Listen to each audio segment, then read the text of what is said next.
This is the Big O Show. This is the Big O Show. Oh, great. You have a doorbell camera. Now you have a front row seat to your house getting robbed. They're breaking into my house! Ooh, there goes the TV. I'm sure it'll turn up at the pawn shop. No, not the TV! Just because you can see them, that doesn't mean you can stop them. With Slogans, you get 24-hour monitoring, a free home security system, and professional installation. Plus, free doorbell camera, one that'll actually work for you. Get out of my house! Get out of the house! Call 1-800-ALARM-ME.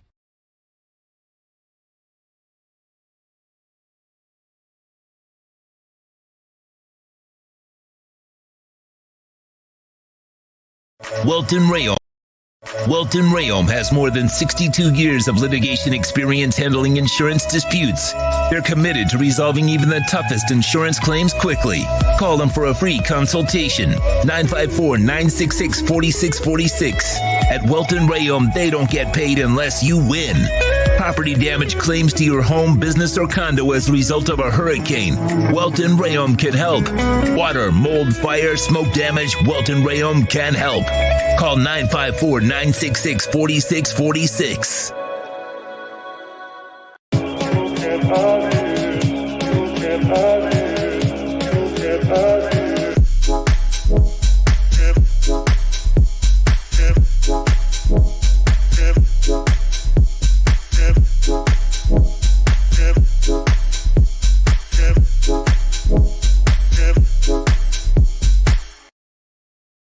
Why is it that you get locked out in the worst moments of your life? Where are my car keys? Man, I can't find my house keys. In those frustrating moments, you need a locksmith you can count on. A. Lenny Locksmiths in South Florida, from Miami to Port St. Lucie. In Central Florida, A. Lenny locks it down in Orlando and Tampa Bay. Lockouts or lock changes for home or business. Car key replacements and programming all model cars. 24-hour service. Call them at 855-869-5625. Go to the website at alennylocksmith.com. Sports Grill on Bird Road, Miami Lakes, and their newest location in Doral is now hiring. If you're looking to join a great company and South Florida institution, give them a ring or drop an email. Sports Grill is hiring all kinds of positions, from hostess to servers, bartenders, or join the kitchen staff to craft some great food for their amazing customers. Please send your resume to m.cruz@sportsgrillmiami.com or call 305-219-5726. That's 305-219-5726. Sports Grill. Good food, good drink, good friends. When you move, you need a reliable company led by passionate folks, eager to assist its customers during a transitional process that needs to be smooth. Call Essential Moving Experts at 844-368-5750 for all your local and long-distance moving needs. You can rely on Essential Moving Experts. Mention the Big O Show and get $150 off. Family owned and operated, they offer free 30-day storage, full-service moving, fully licensed, bonded, and insured. Moving was never so easy. EssentialMovingExperts.com.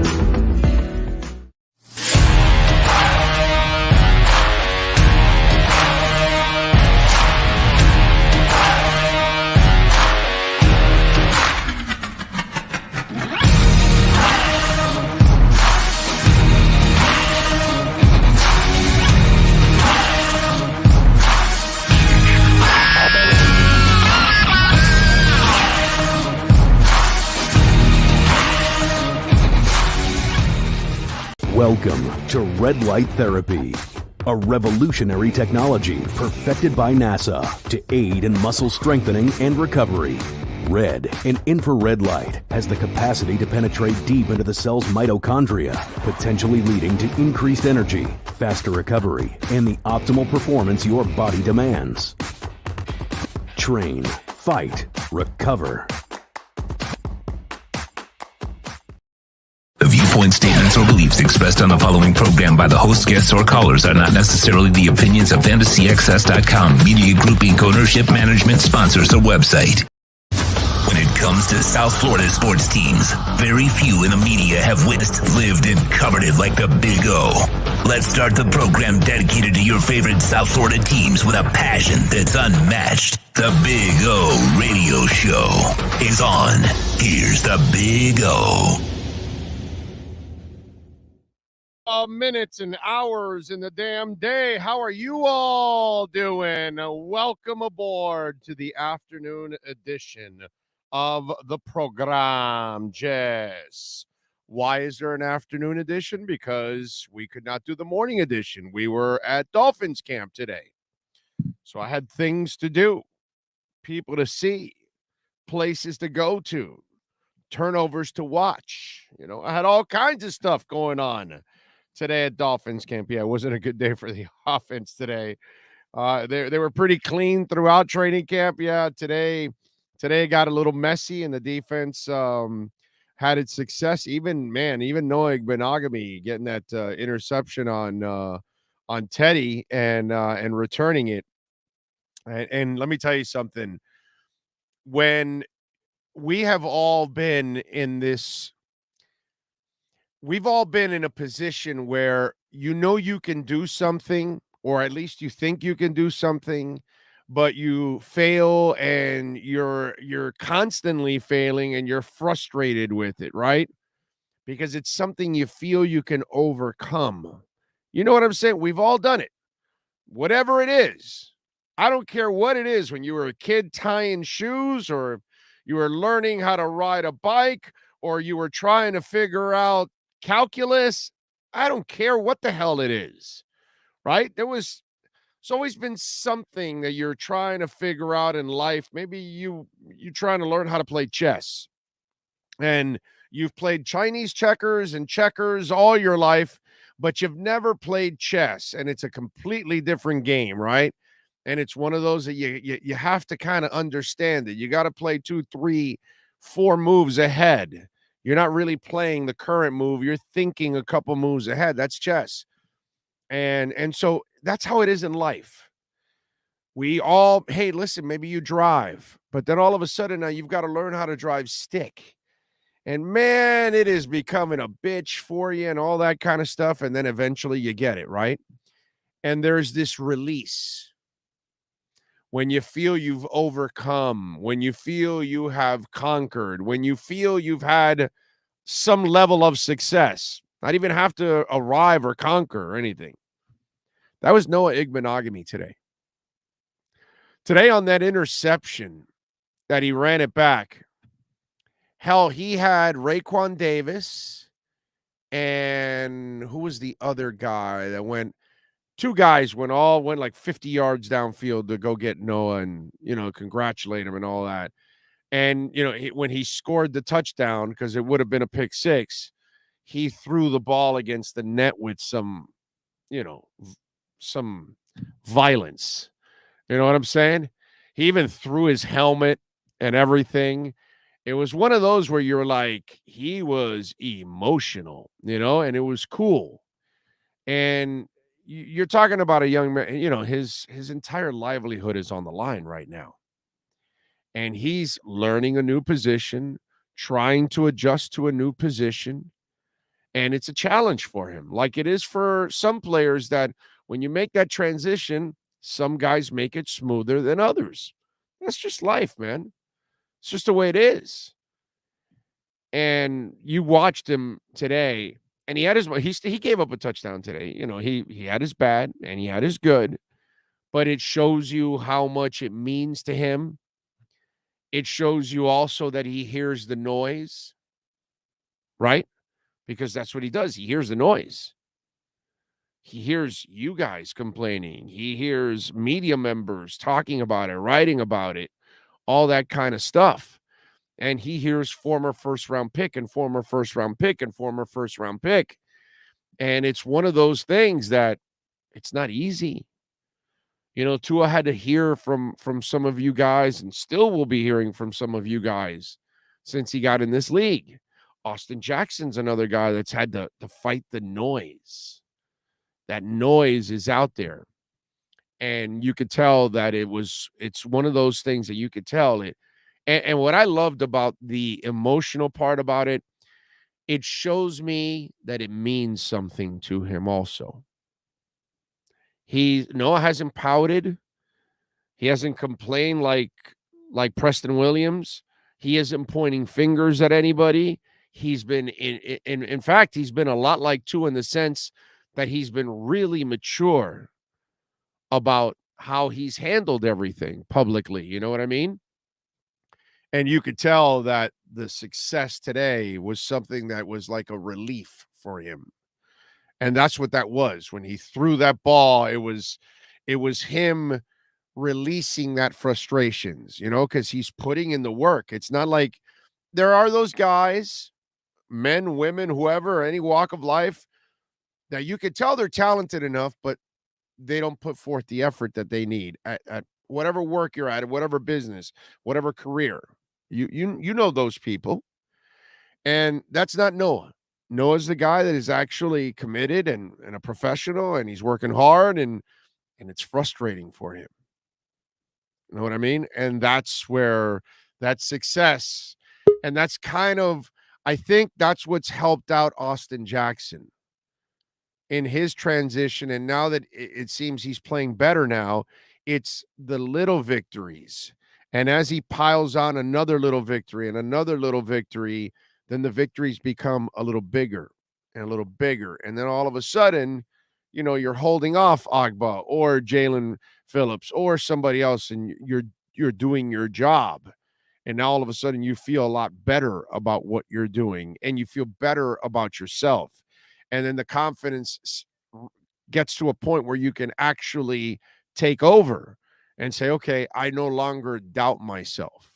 I no longer care about the noise outside because, one, it's died down, and now I know what I'm doing, and I'm in a comfort zone. And you see Austin, that it seems like he might be headed in that direction. I don't know yet. I don't know if he's crossed that threshold, but he is headed in that direction. We have to give him credit for that. And Noah's got to find a way. And a little success today. He needs to, now, have a little more success tomorrow. And then this week when he plays the Raiders, he's got to find a way to have some success in that game too. Okay? My boy Brandon Jones had 2 interceptions. Looking forward to talking to Omar Kelly about that with Brandon Jones. You know what I mean? So it was good. It was it's one of those where you're going to have your good days and you're going to have your bad days in practice. And today wasn't a great day for the offense. Today you got to give it up to the defense, you know what I mean? And Tua's had a really good camp overall. Today was a bad day for him. It is, although I don't really blame one of the interceptions, because it was one of those type of drills where it was kind of a hurried type thing it was kind of a hairy situation where I don't know if I would really blame him for one of the 3. So that's the one thing that I could give him a break for one of them. Okay. But overall, he wasn't super sharp today or anything like that. Teddy played a little better today. They didn't use Skyler nearly as much today as they had in the past. And obviously he got some work on Saturday and Teddy didn't. So you had to give Teddy a little bit more work. And remember, with Teddy missing on Saturday, today was important to make sure you see him out there. Jalen Waddle was not practicing today. We don't know why. Now, he did catch balls on the jugs machine. So that's good news there. So it might be more of a precautionary thing.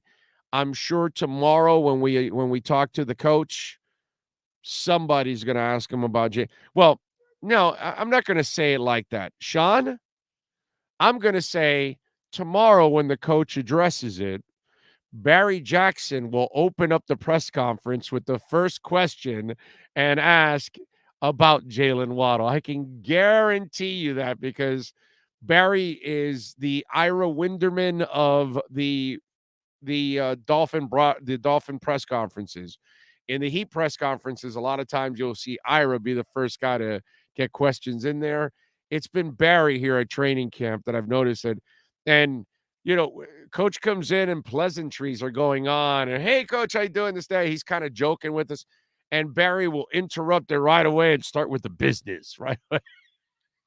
So I guarantee you, okay, money in the bank.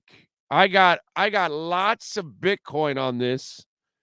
All right, you know I'm not messing around if I'm betting some Bitcoin.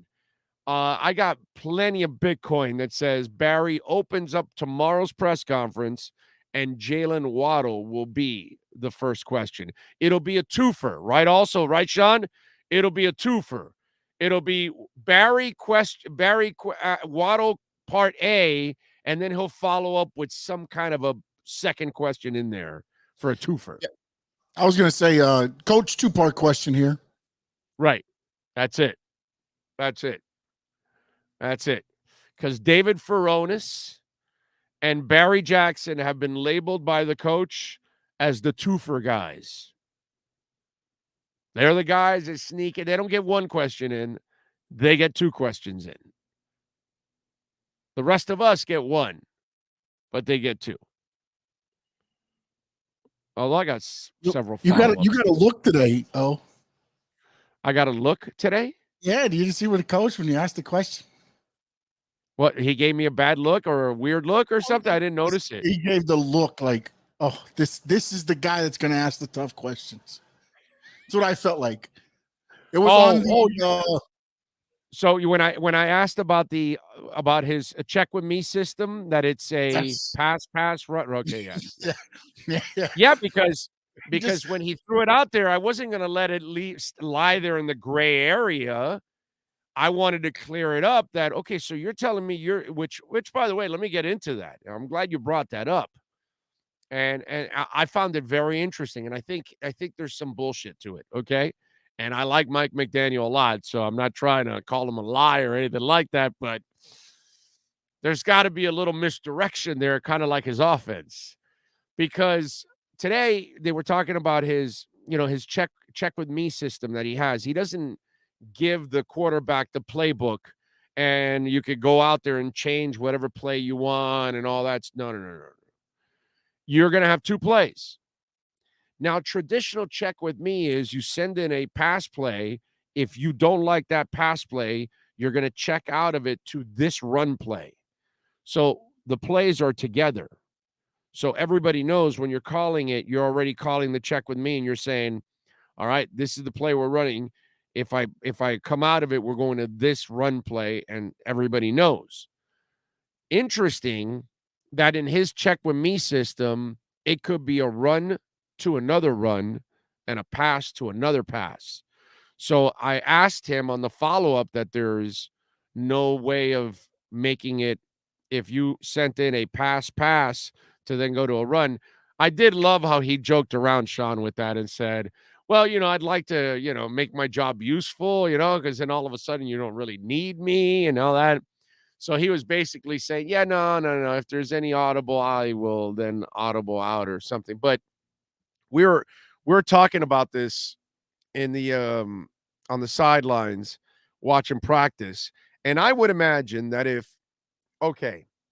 there's 5-6 guys only in the box and you've called 2 pass plays, you're going to want to check out of that to a run.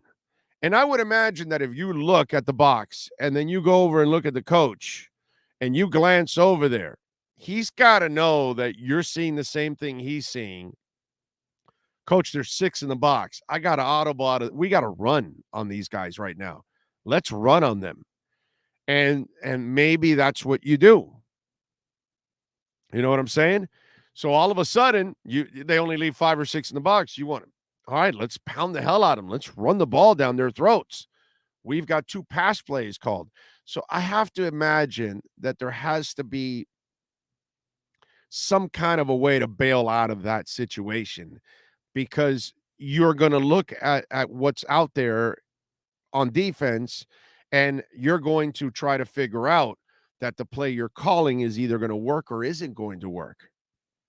You know what I'm saying? And so if you're going to call a play that you're all of a sudden you're calling a pass play and there's 5-6 people back there in coverage and you're like, well, what the hell is going on here? There's 6-7 guys out there. They're only rushing 4 guys. They're not even rushing 5 or anything like. What are we doing? Let's run on these guys. So I thought it was really interesting how his check with me system can be run, pass, when normally it's a pass to run, it's a run to a pass. It's the opposite, usually what you're checking out of. Very interesting to see that it could be pass and or run. And then how do you get out of that if the formation tells you this is not a good call with the personnel that's out there on the other side? Very interesting. I thought today that was one of those that that developed from the press conference today. What did you think I was wrong for asking that, Sean? I thought that was thought it was legitimate to ask that. I think we had to ask that question. No, definitely, right? You're not in the wrong. No, you're not in the wrong. And also with McDaniel, it's one of those things where it's not like you're because he'll answer a question. If he doesn't, he'll dance around it a little bit, kind of what he did with you, but at least he doesn't just shut it down, Right. So he's going to give you At least some. he's not Flores. Yeah, he's going to give you some fodder to kind of read between the lines. He might not come out and tell you, exactly or whatever, but he's also not going to just be like, next question. You know what I'm saying? He'll go into detail. But no, it had to be expounded upon. Yeah. I thought that was one of those things that that came out of that press conference that was kind of interesting too. We also I don't know if we could play some of his press conference early on when we got into it also, that I followed up with some of the Noah Igbenogany stuff. And I wanted to talk to him about how he handles players that are also dealing with changing positions and trying to develop instincts and those kind of things. And I thought he also had a nice answer for all of that, and how they're trying to bring Noah Igbenogany along. This, like I told you, this is a big week for him. He needs to really get to that point where, he comes through now. They need it badly. Let's hope he's able to develop. And at least today with the interception, that's a good way to start this week. It's a really good way to start this week. Listen, there's lots of guys in the league that have been late bloomers. Hopefully that's the case with him. You have it there already? Let's see. Let's hear from the coach. I have the press conference, but it's going to take a minute to get to the exact. Yeah, I think it's early in the press. I think it might be right after. There's a couple questions before. Yeah. Okay. Yeah. Let's start it off. Yeah. Let's start it off, and he'll answer a question or two here on the transactions with Shaheen and all that, and then right after he gets into it about Noah, and I thought that was good stuff talking about Noah. Go ahead. Let's hear from the please head give coach. us an update on Byron Jones. Do you still expect him back for the start of the regular season? No, the process is remain the same with regard to very hopeful. The entire time we've all known, including Byron, that things have to hit on all cylinders without having setback for that to be the case. Nothing's changed in that regard. We still, he's still in that part of the timeline where it is unknown as of now. He hasn't had any setbacks, so still extremely hopeful. I believe in the player and the human being, so we hold the same optimism as we did before for him coming back to week one, ready to adjust if need be. What kind of football activities is he doing now? There's change of direction, there's rehab, there's that's a area of the medical development coming back from an injury that I don't pretend to be an exact scientist on. It's a progression-based deal that you're trying to get. You're trying not to have any setbacks as you proceed. He's moving around. He's exactly where we thought he would be at this point, but with some change of direction stuff being incorporated on the daily. But in terms of football drills, whether he's pedaling or running or moving side to side, he's just moving. So he's not playing with other people around him right now.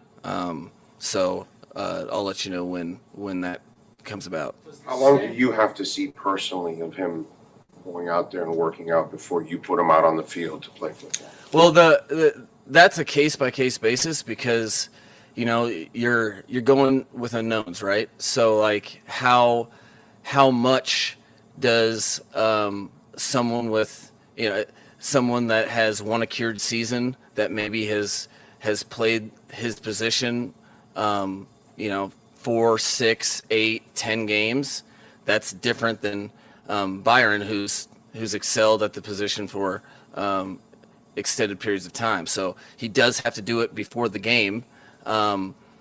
It's case by case to me. That's how I look at everything. You kind of have to use your brain with that. But I wouldn't put him on the field for the first time during the game. But the exact timeline for him is a little shorter, being all of his production at the NFL level, all the stuff that I know exactly what he should look like. I know what he looks like when he's playing his full speed game. So it'll be easier for me to kind of make that decision because of my familiarity watching him for extended period of time at every team he's played on. Does the staff view Mackenzie Alexander primarily as a slot who could allow Needham to go outside if needed, or will Mackenzie be an outside player? So you try to initially what a guy has played. There's a portion of the process, especially with a player like that, where you want them to earn their ability within your exact scheme. So the versatility of inside and outside, I think is nice for us. Everybody knows where he's had his production from, but I try not to say, every defensive scheme has their specific techniques.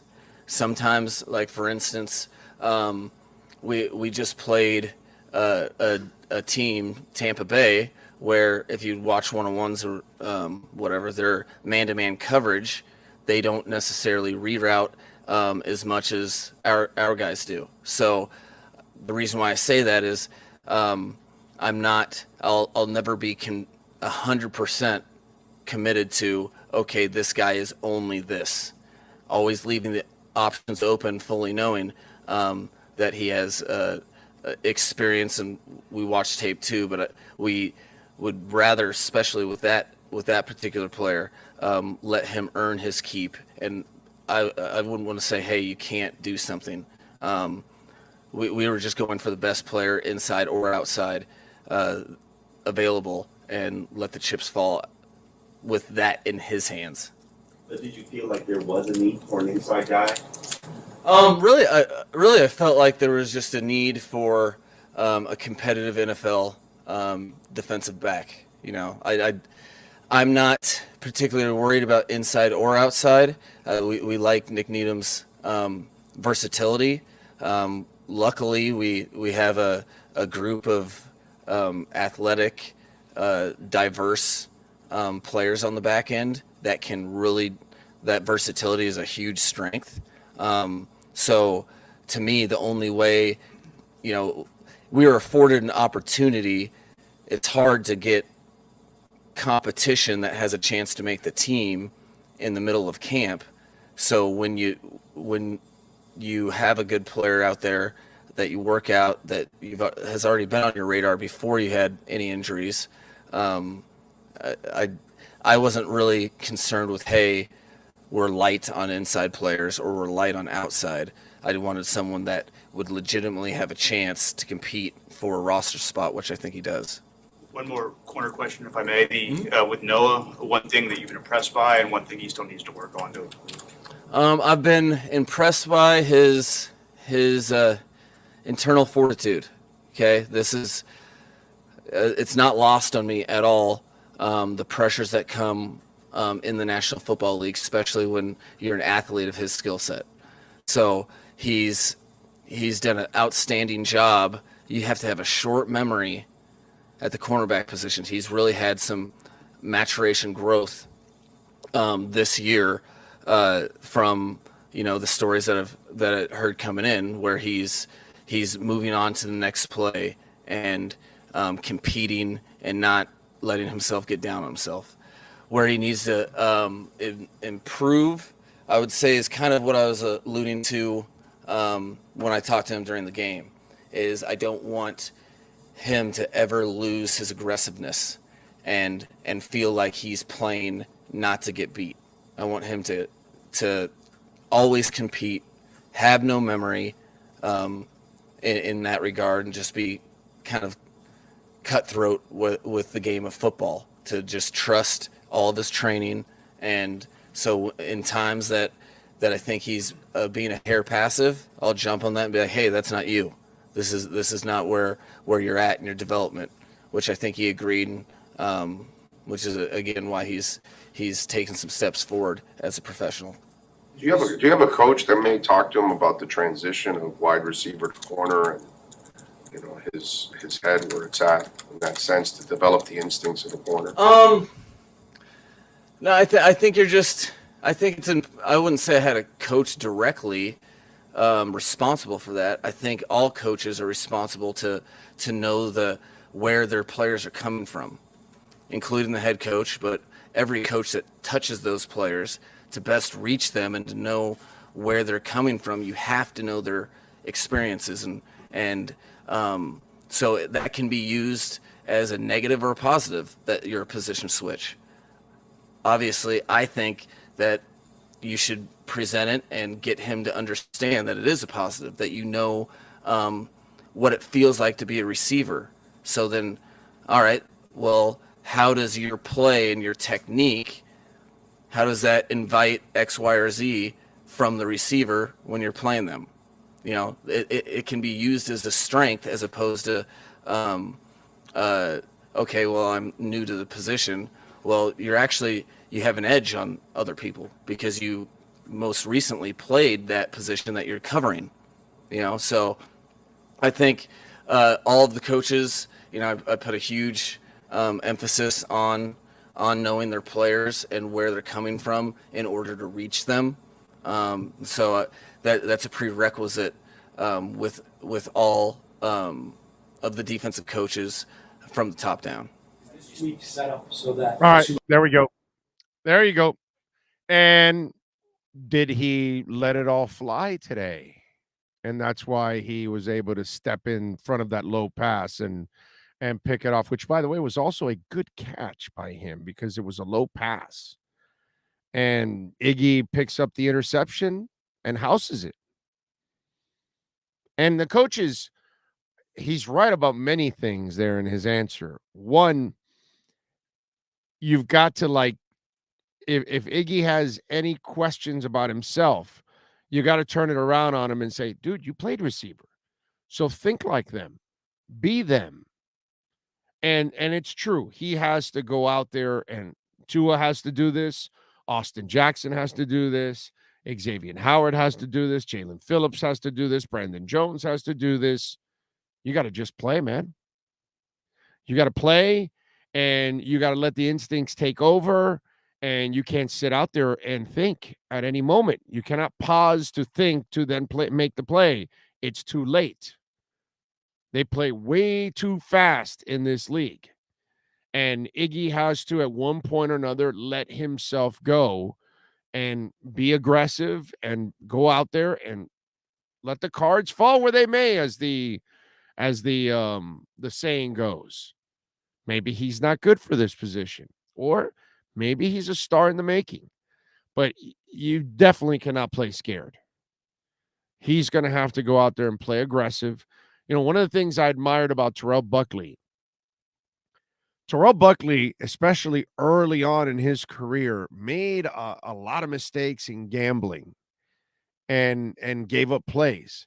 But he got better as his career kept going, because he learned how to fine-tune that aggressiveness. And it's better to be that player doing it that way, where you're not ever dialing back your aggressiveness. You're trying to fine-tune your aggressiveness and use it to your advantage, not disadvantage. And I think that's the difference there for him. He's got to go out there and use it to his advantage and not be afraid and not play timid and not go out there and think too much. He's got to let it fly. That's the only way Tua is going to be a great quarterback. That's the only way Javon Holland's going to be a great safety. That's the reason why X is a great cornerback. Because, yeah, he's going to give up some plays. He's going to take some chances. But at the same time, more often than not, he's going to win a lot of those battles. And then that's what makes him what he is.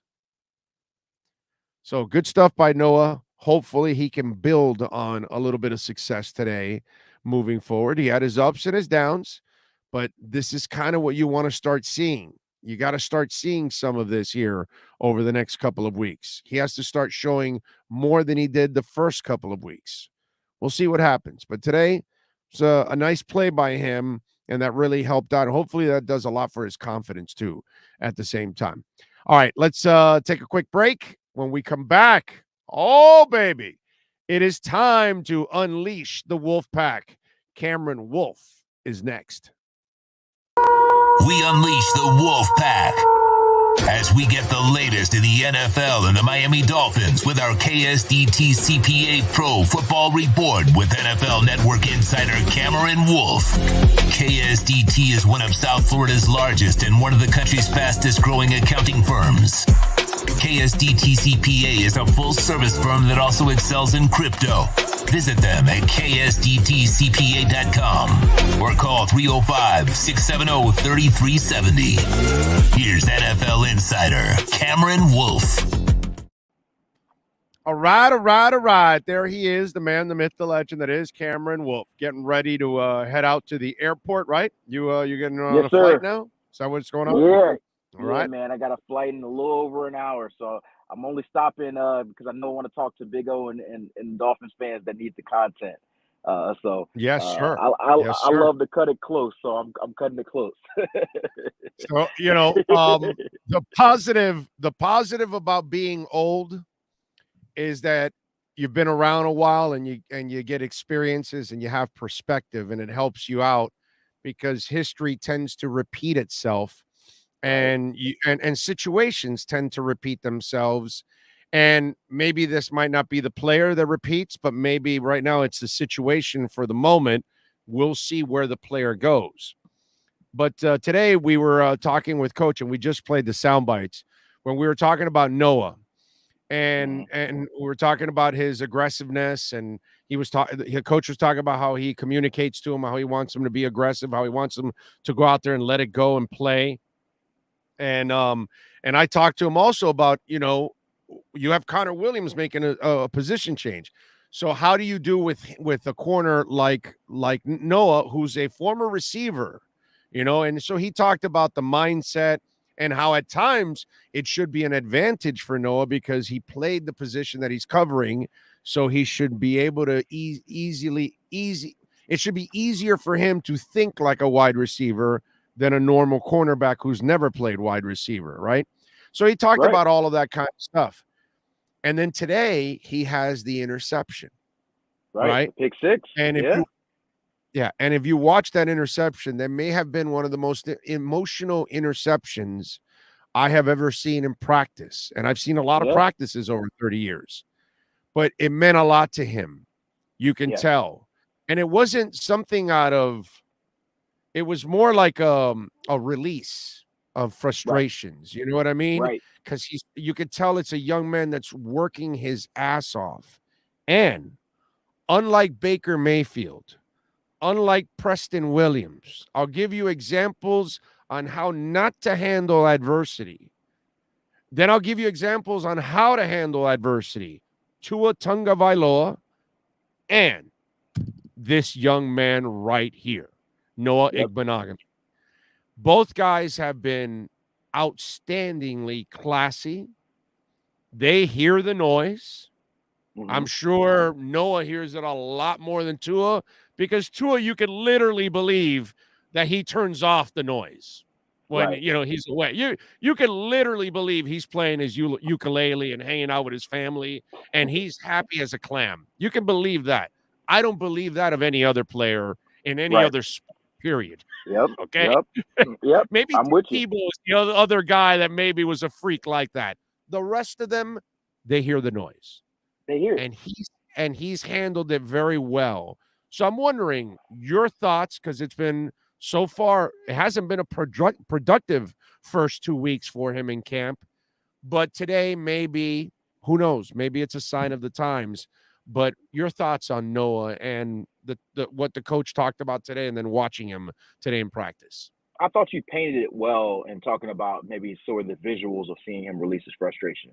To paint it for people who weren't there like you and I, he catches the interception, runs into the crib about 90 yards, and then throws the ball as far as I think he probably viciously, can throw it. viciously, yes. Then runs back and he jaws a little bit with Mike Gesicki after he gets back to that side of the huddle. Right. So you can tell, like you said, that this is something that's been building up. He reads it. Like, my biggest frustration that you hear from coaches and players is, Eric, well, I don't read it. Everyone, outside of maybe a handful of people that you maybe mentioned, a couple of them, reads or sees what's saying. He knows that people are calling him a bust. He knows that everybody's saying, well, Terrell Williams is hurt. Now we got to play Noah, and Noah stinks. He's hearing all of this noise, and so he works hard. This is something we talked about last week. You get it if it's a guy that's jacking around and not working hard and not living up to his standard. This is a first round pick who wants badly to be a very good corner in this league, and it has not clicked for him at this point. And so I don't know if this is like a sign or a turning point, but I did think that it shows us just how important this is to people there. And so that's why I'm always careful in like ripping dudes when they don't perform, because you don't know what they're trying to do to get there. They just haven't got there. And so I thought this was a really good day for the defense, a really good day for Noah. They're going to need the guy. He's not going to get cut. You can rip the knucklehead. The knucklehead can be ripped because you're a knucklehead and you're also complaining and doing. No, dude. He's you said, he's a dude who puts his head down. He goes to work. He doesn't complain. He doesn't do anything, and he just tries to learn. And so I want to see. It reminds me a lot of Terrell Buckley. Because I'm old, and Terrell was a high pick too. And dude, early on, he took all kinds of. Now Terrell was not Noah in the sense of he lacked. Like Noah needs to learn how to be aggressive, like what the coach was talking about. Buckley was always aggressive. In fact, he was too aggressive, and it cost him early on in his career. But he was mentally tough enough to fight through, because T-Buck was also a talker, and he came from FSU. So he had a shit ton of success at FSU because he was at FSU when FSU was FSU. You know what I'm saying? So all the dogs that were coming out of there, they were like all badasses. And so Terrell Buckley was a badass in college. But then when he got to the NFL, it was a humbling experience for him. I don't know if he's still listening to me. Is he still there?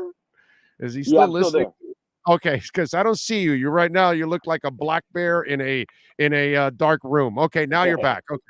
So anyway, so now you look at Buckley, and he fought through all the adversity and the criticism, and people were ripping him and a bust and this and that. And again, T-Buck, by the way, he's now a head coach.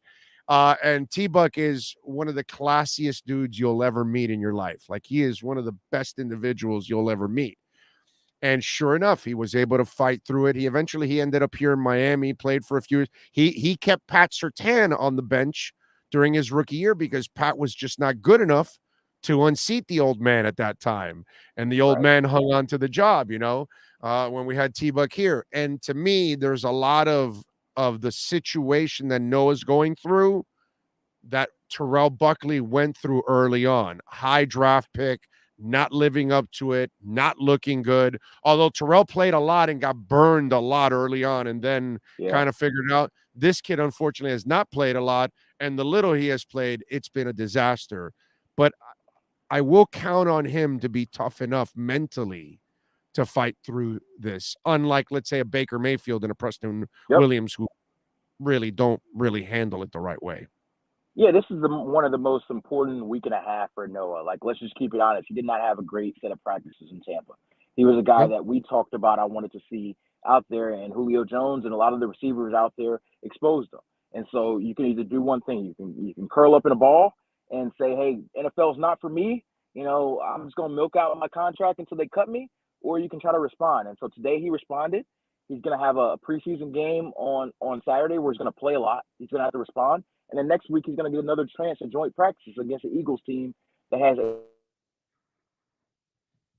Oh, wait a minute. We lost. He's getting a call, I bet, right? That's what it is. Yeah. Now we hear you. Yeah. So I'm going to see how he responds, and they're going to need him. If you haven't noticed, Byron Jones is still not at practice. Mike McDaniel said today they're hopeful he's there for week 1, but you're gonna need practice time. The guy hasn't practiced. He hasn't hit the field really since January, December, and so he ideally needs a week or two of practice. I'm on the phone. I need a week or two of practice before he can go about playing in games. And so I think that he's it's a big question at this point. So you're going to need a Noah. You're going to need a Mackenzie Alexander type player to step up in these key moments. Do you know anything about Jalen Waddle? He was catching balls on the jugs machine, so I'm not thinking that it's anything really serious. But he didn't play on Saturday and then didn't practice today. I wonder what's going on. I haven't anything definitive on Jalen Waddle. I didn't see anything injury-wise from this past. Obviously, he didn't play on Saturday. I didn't see anything injury-wise from Tampa. So I don't know. A lot of times he Mike gives vet days. So I'm not sure if that's the situation there. But we had not gotten any clarity. This is a vet weekend, not a vet day. They've given his ass multiple days, bro. That's awesome. Right. But they also gave 17 other players off for the game as well. So it's not like it was just Jalen. But yeah, I will try to do a little bit digging there and see if there's anything. We haven't heard anything noteworthy, but we'll see. By the way, I know that the offense struggled today. And listen, overall, they've been pretty good throughout camp. So they had the bad days. But having Noah get one of the interceptions is terrific. But having Brandon Jones get 2 interceptions, and on another route, he was with Tyreek all the way on that route, and it was an incomplete. And for those of us that are waiting for Brandon, that's the one element that's left in his game. I love everything else about this kid. I think he's a terrific player. Omar and I go back and forth here. He gives up on these young players way too soon. And he's like, oh, he can't cover. And it's like, no, dude, give him time. He'll get better, hopefully, with some time. And today, 2 interceptions. Another kid, by the way, that keeps his mouth quiet, keeps his head down, and just continues to. Now, the thing with Brandon, aggressiveness, he doesn't lack. That's the good thing about that kid. Right. He doesn't. He's a downhill player. The only direction he knows to go is towards the ball. And so he had a good day today as well. People haven't really noticed, but the way they've set up their depth chart, and I got to leave in like 1 minute to head to the airport, but the way they're setting up their depth chart, Brandon Jones has been getting a lot of the starting reps over Eric Rowe, which was the opposite last year. So it was a very subtle change. Both of them are still on the roster, but I think you're going to see Brandon Jones a lot more of those key situations than he had been in last year. I'm with you there. Rowe will be more of the specialist at times back there. I'm with you. All right, well, where are you headed to, man? I'm heading to Nashville actually right now. Joint practices between the Titans and Bucks up there. So get to see the Bucks twice in 1 week and see the Titans up there and see what they're going to do. So I'll be up there just for a quick 24-hour trip, and then I'll be back here in Miami for Thursday's practice and then for the preseason game. So Tannehill has the Malik Willis doll that he's putting like pins into it. Right. Indeed. That page is turning in Tennessee. Follow him on Twitter at Cameron Wolf. Catch him twice a week here doing his thing with the KSDTCPA, Miami Dolphins and NFL Report. Safe in your travels, my friend. We'll catch up later on in the week. Will do. All right, my guy. You got it. There you go. Cameron Wolf and our KSDT CPA Miami Dolphins report. The Wolfpack has been unleashed. This has been the KSDT CPA Pro Football Report with NFL insider Cameron Wolf. KSDT is recognized by Forbes as one of the top tax accounting firms for 2022. KSDT CPA is a full-service firm that also excels in crypto. Visit them at ksdtcpa.com or call 305-670-3370. Yep. Bromar says Big O never gave up on Noah. I'm not giving up on Noah. I don't give up on young players that quickly. And the key is, if I see it's a young player that is acting like a pro, working hard, wants it badly, if he's an idiot and he's not really committed and he's missing practices and he's whining and pointing fingers, I don't have time for that, bro. I don't have time for that. That's the person I don't have any time for, or I don't have any hope for. Also, because they're not a pro. Brandon Jones, I don't give up on him. And he's getting better and better. Noah doesn't play like Brandon. Brandon gets playing time. He gets an opportunity to make his mistakes so he can improve. Unfortunately, Noah does not. And that's why this whole preseason is a blessing for him that Byron Jones is out and he continues to play. And hopefully things will start to get better for him. You got to give somebody had a really good point. And now I'm forgetting the player, but you mentioned it. Let me go back and just scroll. Tony Lippett. King Mac, nice job by you. Tony Lippett was a wide receiver who converted to corner, and it took him a couple of years to figure it out. It's not an easy thing to do, man. That happens sometimes. Like I told you, Terrell Buckley struggled his first couple of years. He got a lot of heat because he was a high pick. He was like a top 5, top 6 pick. I want to say, look it up for me, Sean. I'm sorry to put you to work here on this, but I want to say Terrell Buckley was like the number 5, number 4, number 6, number 7 overall pick in the draft. I don't even think it was 7. I think he was actually like 4 or 5. And it wasn't a smooth start for him either. It happens. Guys, sometimes it takes them a little while. And if they don't play much, like Noah, that it's only like some practice, it's even harder to grow up in the league. Yes, sir. 5th pick. How about that? There you go.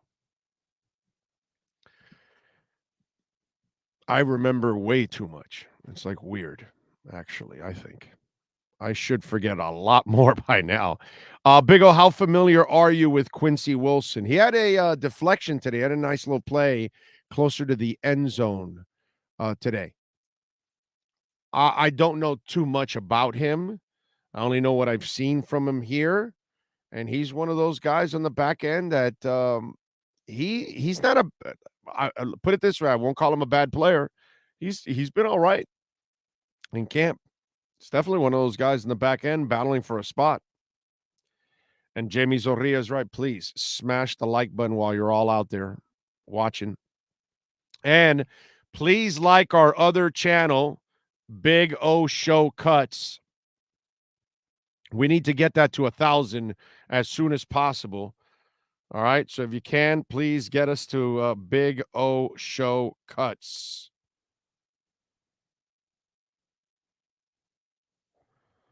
All right.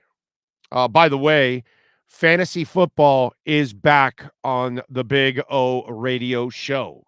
Starting in 2 weeks on August 30th, Scott Pianowski, August 29th, Monday, August 29th, we will start Scott Pianowski and Andy Behrens on every week for us all year long. Year-round fantasy and NFL draft, sports grill, terrific bar, terrific place to eat food. 7 or now going to be 8 locations with Doral. And they are going to be the sponsors of our fantasy football segment. So fantasy football and NFL draft are also going to be part of our NFL draft coverage next year when we're on the road, because as you know, we're the only outlet that will go to the East-West Shrine and the Senior Bowl and the Combine and all that stuff. So we're going to do that next year. Next year, we're taking Sean on the road, except for the Combine. Sean's not going to the Combine, but he will go to the Senior Bowl. And I am deciding East-West. I don't know yet. I might do the East-West NFLPA because they're both on the West Coast and they're back-to-back. And the problem is the Senior Bowl runs over at the same time as the East-West.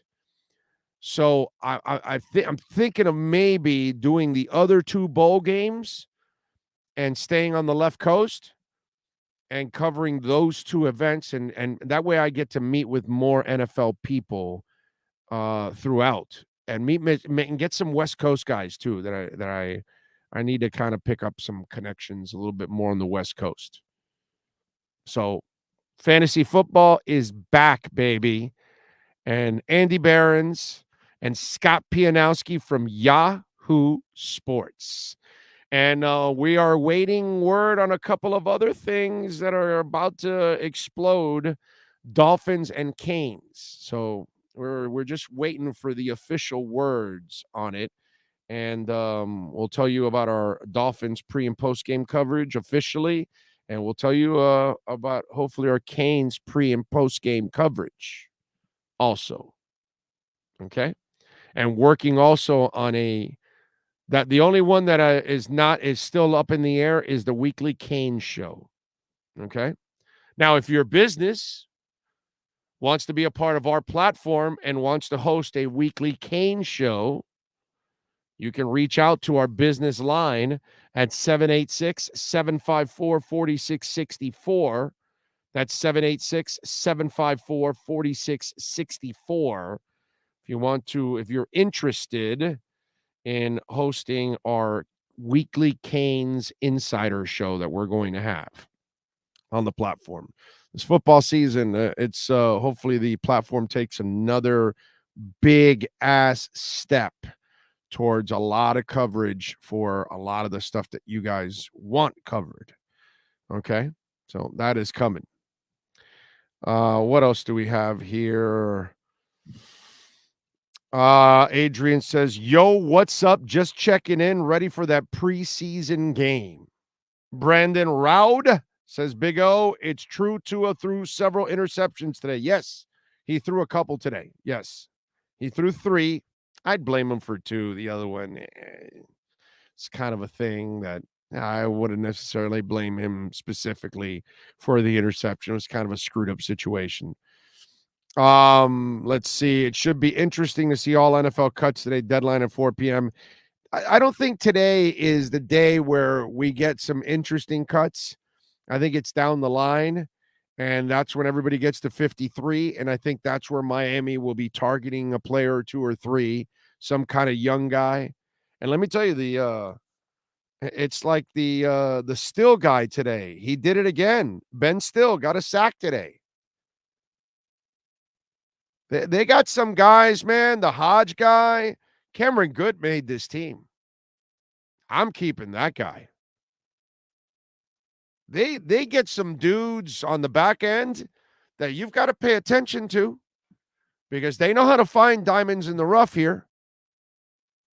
You know, Trill was developing into that like Nick Needham has, who had another interception today. That's why I look at Cameron. Do you realize that the Dolphins, Skylar Thompson and Cameron Good, they're 2 7th-rounders. They're going to make this team.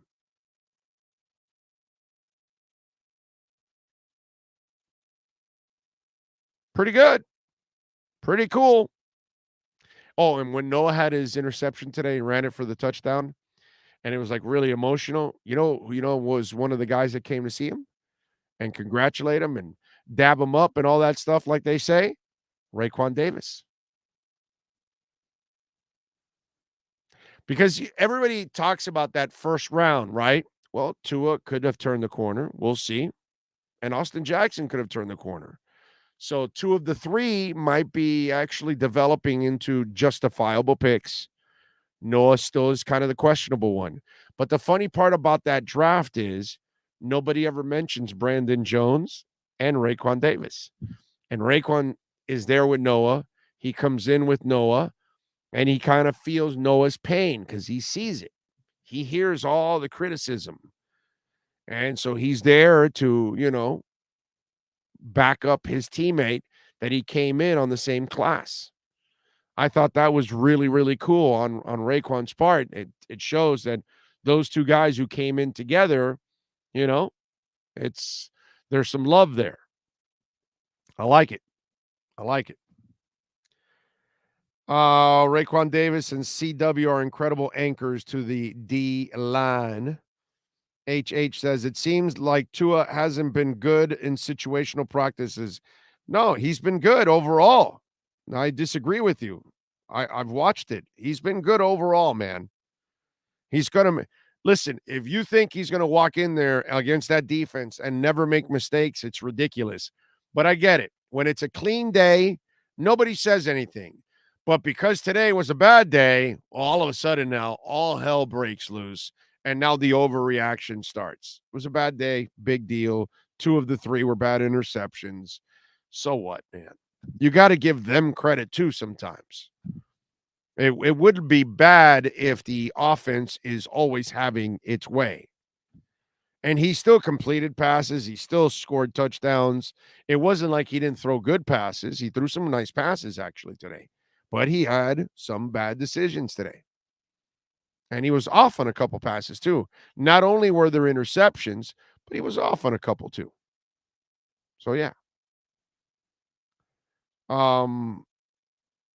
Let's see. And many say Greer can't draft. Look at the last 2 years, especially last year, 2 7th-rounders making the team. Azukama, legit wide receiver. Well, think about this. If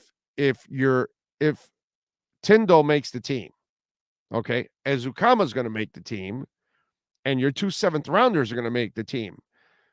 That's like a hell of a draft class when you had no picks. So you're telling me that you had no picks, you only had later picks, and 4 of them are going to make it? Get the hell out of here. Yeah, 4 people are going to make it from your draft. Tyndall, Azukama, good, and Skyler. What the hell? That's fantastic, man. That's crazy stuff. All right. What can I tell you? There's Cutter's Edge, 954-472-0622. Yes, sir. You got to call William and all the great people out there, man. They know how to get it done at Cutter's Edge. Right there, man. Tree trimming and removal. So we're still in hurricane season. Still got a couple months. You got some trees you got to clean up, some palm trees. You want to take down some trees that maybe are, you can do that. Landscaping design, they will blow you away with the kind of work that they can do. Wait till you see when they're done with our yard. It's going to be amazing. They have outdoor lighting, irrigation design, synthetic turf, which we're installing synthetic turf in our backyard so our doggies can have a proper place to hang around and have some fun. And by the way, they also make the synthetic turf for animals. So it's made for them. Okay. Very important. Very important. There's different types of turf. And so you can also ask them, maybe you want one that's putting green or something. Maybe you want one that you want to run around and do stuff with it. Or if you want one for your pets, like what we're doing for our backyard, and you can do it right there, man. Call Cutter's Edge and tell them that Big O sent you. 954-472-0622. CuttersEdgePro.com. You can also check out their YouTube channel. They do a great job on their YouTube channel too, educating folks out there. So there you go. Is it poop proof? Yes. Yes. You water it down. That's it, man. Here's the key. All right. Your dog poops, you scoop the poop, you dump it in a thing, and then you rinse. And then all the pee and everything, you rinse, and everything it's all filtered. It has like these rocks under, and it filters and it goes out. They set it all up. So they go from they dig down deep, and then they set everything up from the bottom up, and set it up so everything flows out. Yeah, man, check it out. It's very cool the way Cutter's Edge does it, and it's great for your animals. So it's very, very important, right? Because you definitely don't want the crap just lying there and drying out. That's not what you do. It's not the smart thing to do. You scoop it up, put it in a little container or whatever, and then you rinse, and everything filters out, and y'all good, baby. Trent Sherfield, yes, he made the team already. We've already told you that. The 5 guys are set. Tyreek, Waddle, Ezukama, said, and then Sherfield. It's the 6th one that they're battling for. All right, let's talk a little Canes. Hour number 2. Manny Navarro joins us next. There's no need to drive around South Florida wasting valuable time looking for a new or certified pre-owned Acura. Go to the #1 volume sales dealership in the Southeast United States. Craig Zinn's Acura of Pembroke Pines. Purchase with pace and space in a dealership tailored to your needs. From home buying to providing that personal touch. Contact the 2020 Satisfaction Award winner Craig Zinn's Acura of Pembroke Pines. 888-776-5123. That's 888-776-5123. Or visit them at 15601 Pines Boulevard in Pembroke Pines. When you move, you need a reliable company led by passionate folks, eager to assist its customers during a transitional process that needs to be smooth. Call Essential Moving Experts at 844-368-5750 for all your local and long-distance moving needs. You can rely on Essential Moving Experts. Mention the Big O Show and get $150 off. Family owned and operated, they offer free 30-day storage, full-service moving, fully licensed, bonded, and insured. Moving was never so easy. EssentialMovingExperts.com.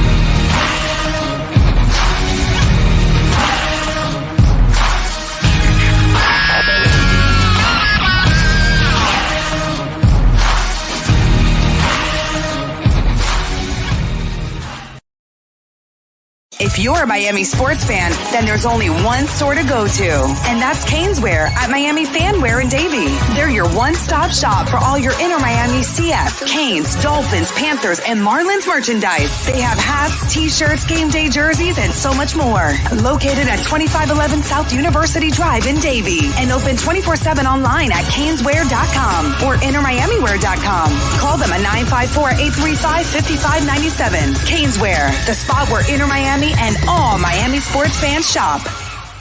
The viewpoint statements or beliefs expressed on the following program by the host, guests, or callers are not necessarily the opinions of FantasyXS.com, Media Group Inc. ownership, management, sponsors, or website. Time for Canes fans to get what they want. Information, insight, and perspective. It's the Caneswear Miami Hurricanes Report with Manny Navarro, exclusively on the Big O Radio Show. Here's Big O and insider Manny Navarro. All right. There he is, the man, the myth, the legend. How you doing, brother? Locked out of practice like the rest of us. Well, yeah, no availability today. I think they're practicing tonight, actually, from what I was told. I just find it hilarious that Mario comes out and DBJ is interviewing him, like, and then let's get a wrap up of, like, we're actually going to get anything tangible from that. Like, right. DBJ is going to ask him about, like, anything tough, right? And I love DBJ and all that, and I get it. But, oh, my God, bro, come on. Yeah. And then what we're hearing, and then the poor kid comes out, what's his name, Restrepo, and he's taking all of the blame for everybody dropping passes and not looking good, and which which was one of our concerns, right? It's offensive line and wide receivers because they lost them. So what's the word, dude? What are you hearing?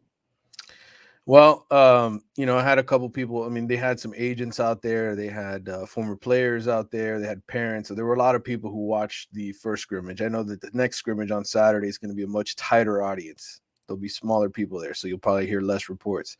But a lot of details in terms of, people's accounts and, a lot of drops by the receivers, which has been consistent with what we've seen, even them just doing drills.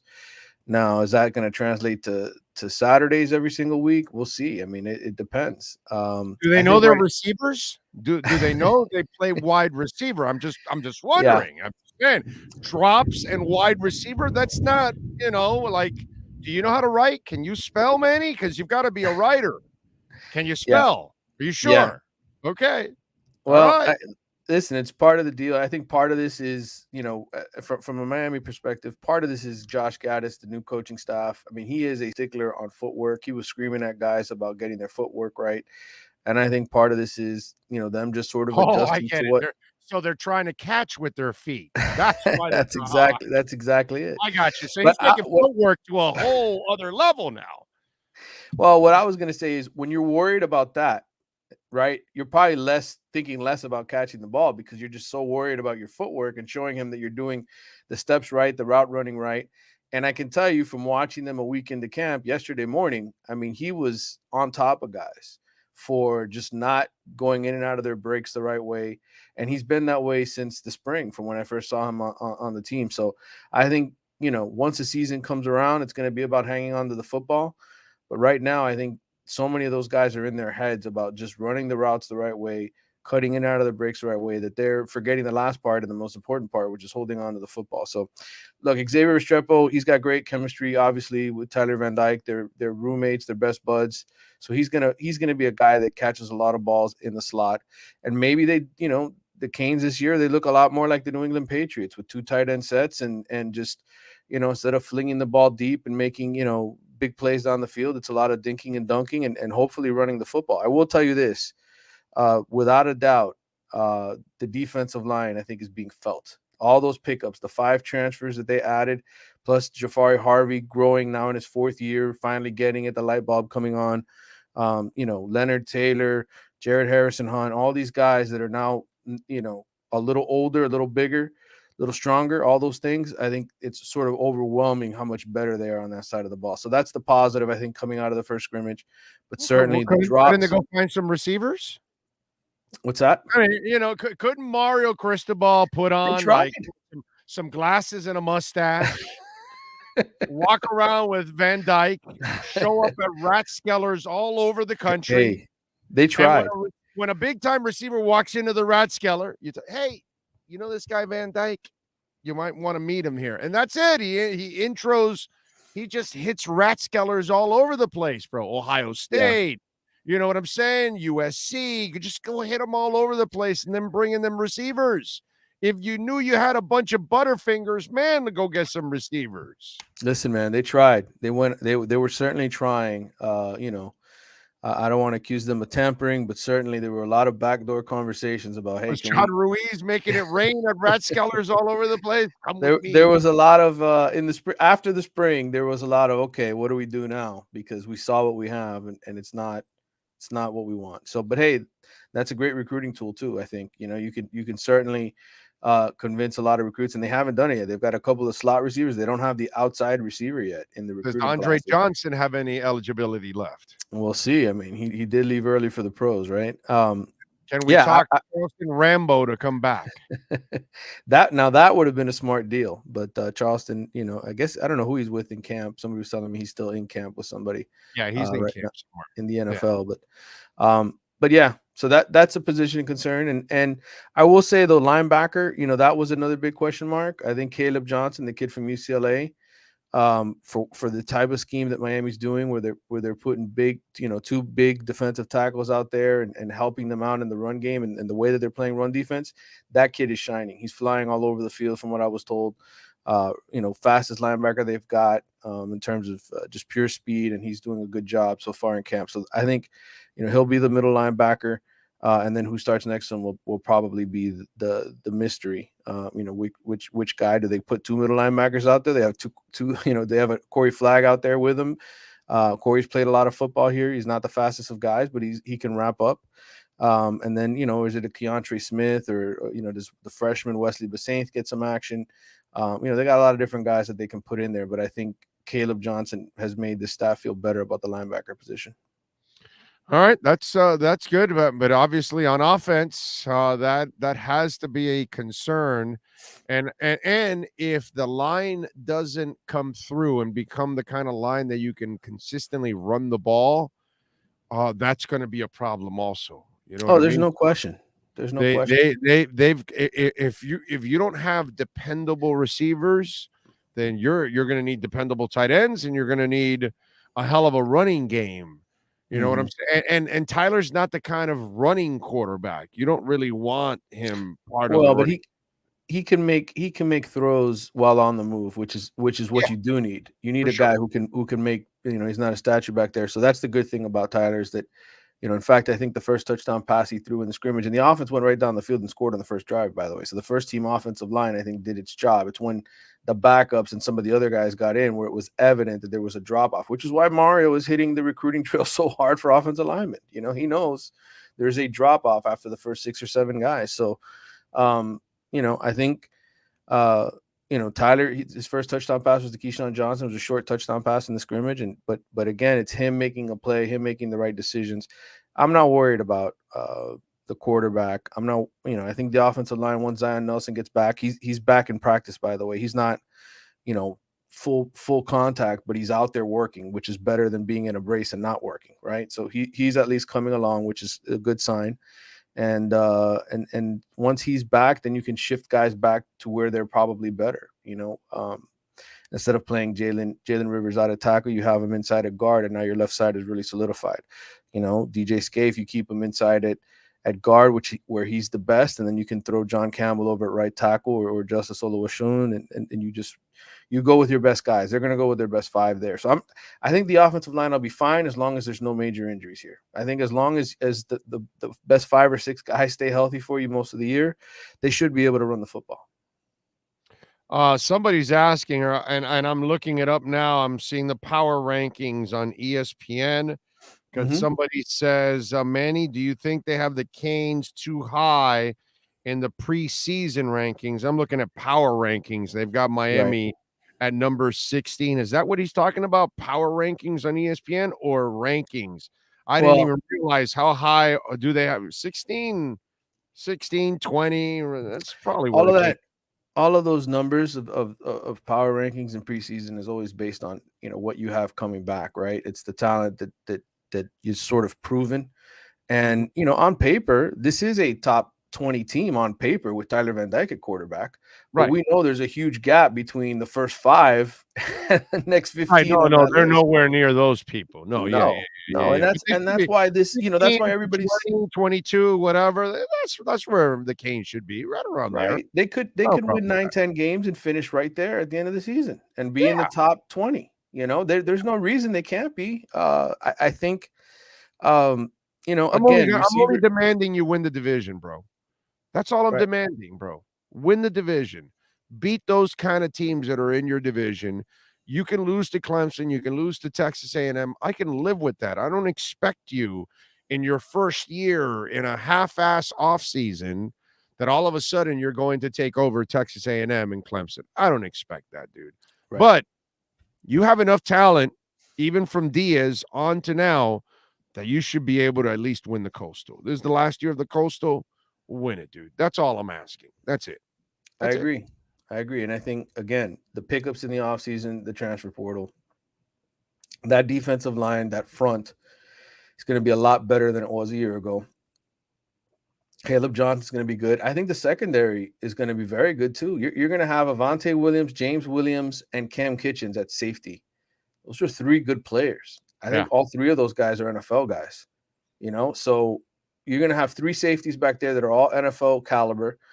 The cornerback, Tyreek Stevenson's one of the better ones in the conference. He's not built like a cornerback. He's built more like a safety, but he's still good enough at this level to be effective. So I think between the secondary and the improvement in defensive line, this is going to be a very good team on defense compared to what it was a year ago. And if they're very good on defense and Tyler Van Dyke throws a few touchdown passes a week to his tight ends and running backs, that should be good enough to win 10 games. I'm with you there. All right. What are you working on over at The Athletic, my friend, so folks can check you out?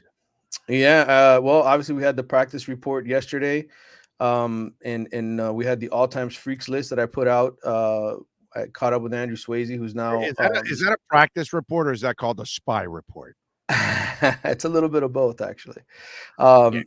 Yeah. So I had some insights from practice. From the first week, kind of a big summary of everything, and then the freaks list. What's that? Spy report. The spy report, yes. And this week we're gonna have our ACC preview. Me and the other ACC writers are doing our big picture sort of look. What else do we have going? I'll have another recruiting story on one of the top local kids here that's uncommitted. And then another podcast at some point. I'm hoping to get Roddy Jones from ESPN on with me to talk a little bit about the conference, because Roddy breaks it all down. Roddy's a former player, so I always love his input. He knows a lot. So that's what I got cooking this week right now. All right, I like it. And then he'll be back later on in the week doing his thing here on the Caneswear Miami Hurricanes report. Follow him on Twitter, by the way, at Manny_Navarro. Did you want to say something else? Yeah, I was just gonna say I think practice is gonna probably be open Thursday and Friday, so hopefully we get some feedback then. Tomorrow I know it's still closed, so Tuesday, Wednesday, no media, but Thursday, Friday we'll have some stuff, and then scrimmage Saturday, which will be closed. Friday, hopefully you'll have some nuggets for us. Yes, on some more nuggets cooking. More spy reports. More spies. There you go. Right. All right, brother. And by the way, subscribe to the damn Athletic. All right, Yes. Please help me out, man. We're getting there. We're almost hitting my benchmark for the year already, and we're not even in September yet. So please get me over the top. Let's go. Let's help Manny hit the benchmark, man. Subscribe to the Athletic. Let's go. Do what I do. Come on. All right, Manny. Much love. We'll catch up later in the week, my friend. All right, man. Take care. See ya. Appreciate you. There you go. Manny Navarro.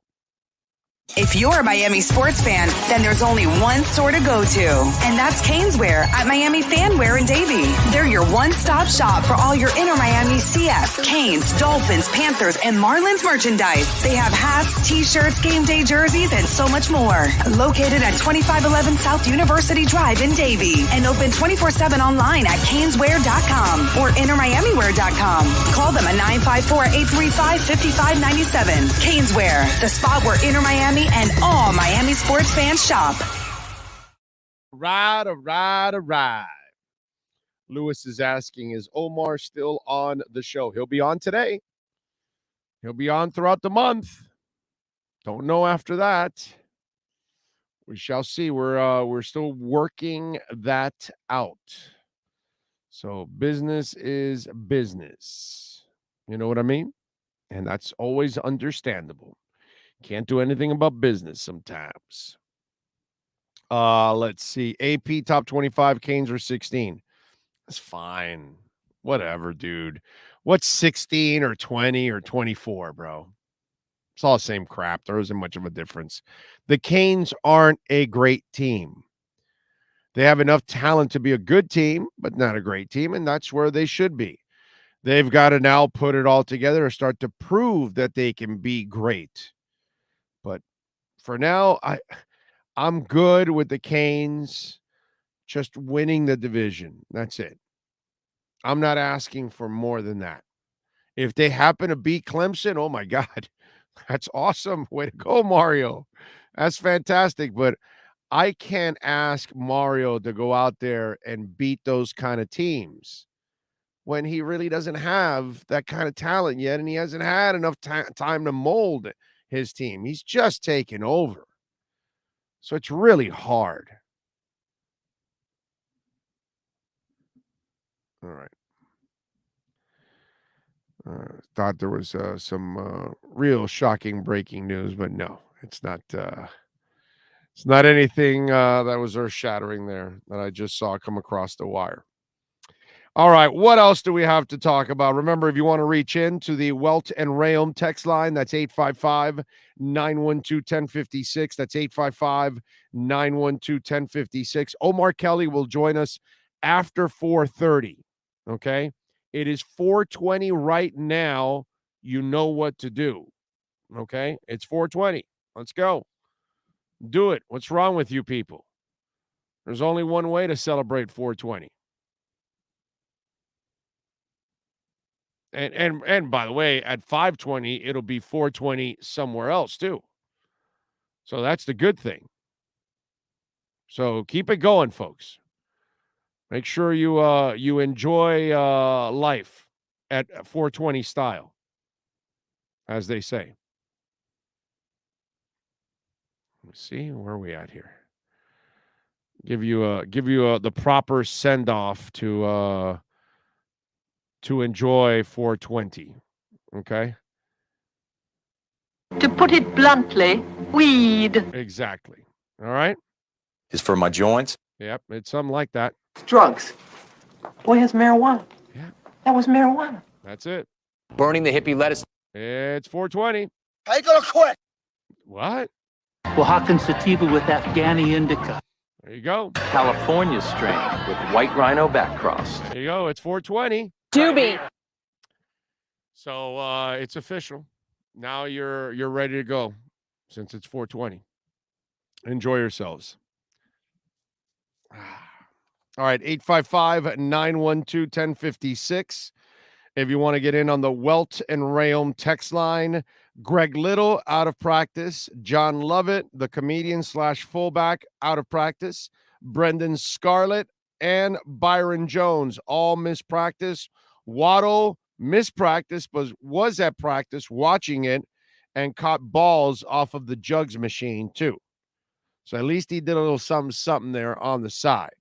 So just to kind of fill you guys in, the Dolphins also released Cole Banwart, the center, wide receiver Devontae Dedman, defensive lineman Jordan Williams, and cornerback Tino Ellis.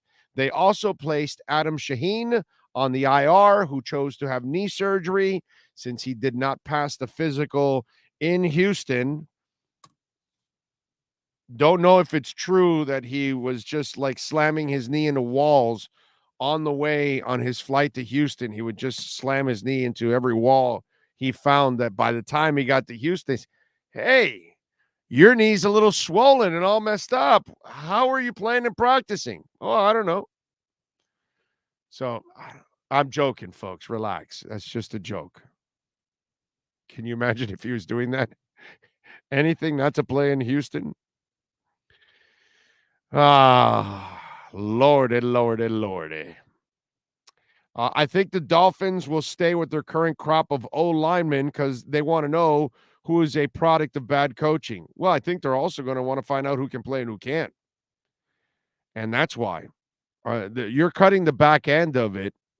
I think you're pretty much keeping most of the guys that you inherited and most of those draft picks. Hell, even Solomon Kinley did not look good, was still overweight, and yet he made some of the best blocks in the game on Saturday. And all of a sudden, he thrusted his name back into the mix, and it was like, okay. Today, Gesicki caught a touchdown, and he had a little action in the Saturday game. For 2 weeks, we were like, where is Mike Gesicki? This Mike McDaniel dude, he's not the guy that you're going to really develop a lot of tendencies with. He seems like the kind of guy that is going to throw you off all the time. Just when you think he's going to zig, he's going to zag. I'm just saying. It's interesting. Nyborg says, as NorCal says, puff, puff, give. Well, we're not really out of the pandemic yet completely. I don't know if we should be giving still. I still think you should be smoking and rolling your own. I don't know if you should be sharing right now the weed. We're not there yet. Who knows? You might even spread monkeypox through smoking. I know what they're saying, that it's only one community that is suffering from monkeypox right now. But you know how it is. Science evolves and it changes, and these doctors, they end up finding out more. I told my wife the other day, I go, you're going to see that eventually they're going to say, wait a minute, monkeypox, we got to rethink this. No, it spreads this way, that way. Yeah, no, if somebody sneezes, you could catch it. Watch. Oh, if they touch it and it'll live on the surface for 477 days, 8 hours, and 52 seconds. And so, yeah, there you go. So now you just can't touch any surface. It's going to happen. Watch. They're going to do it to us. And we're going to end up having to get monkeypox vaccines. I'll tell you what, with what I've seen what that monkeypox does to you, man, that is nasty. I don't want any of that.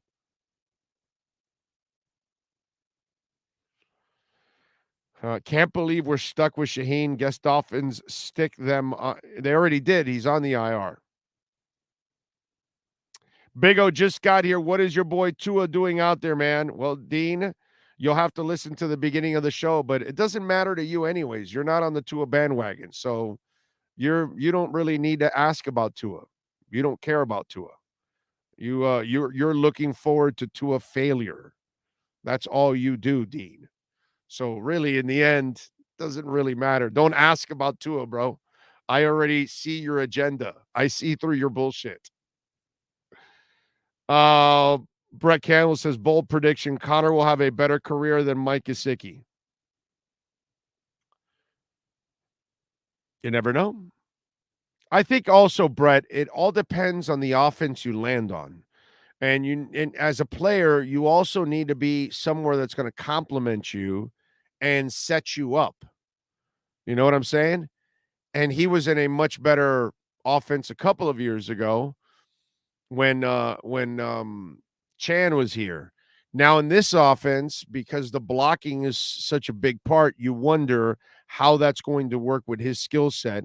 Will he adjust and become a better blocker so he can be on the field all the time? Or will he be a liability in blocking, so then that will limit in how you play him? And let me tell you something. When you look at what McDaniel is trying to do, a lot of it is misdirection. A lot of it is trying to fool you in what you're doing. Well, you can't put players out there that are obviously one-sided, because then that takes away the element of surprise. And that's why it's interesting, that part. But if Gesicki ends up in an offense where they don't need him to block and they just want to use him like a big wide receiver / tight end, then he would be in a perfect offense and would excel in an offense like that. Like with Aaron Rodgers, they don't necessarily require the tight ends to always block. They can put him offline, and he would kill it in Green Bay.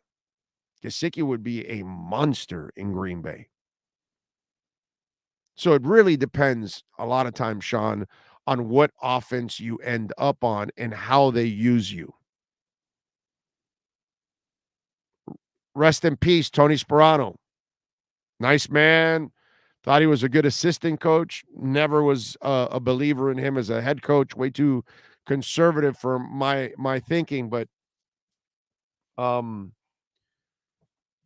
he used Reggie Bush in a way that you don't use Reggie Bush. And if you're going to have Reggie Bush on your team, you throw the ball to him out of the backfield. You want him out in the open field because that's where he's going to excel. That's where he's going to get you more yardage. And listen, to his credit, he toughed it out as a running back, played 15 out of the 16 games, only broke down for the last game of the season, got right over just over 1,000 yards. So he kind of proved that he can be the running back, but that was never his game.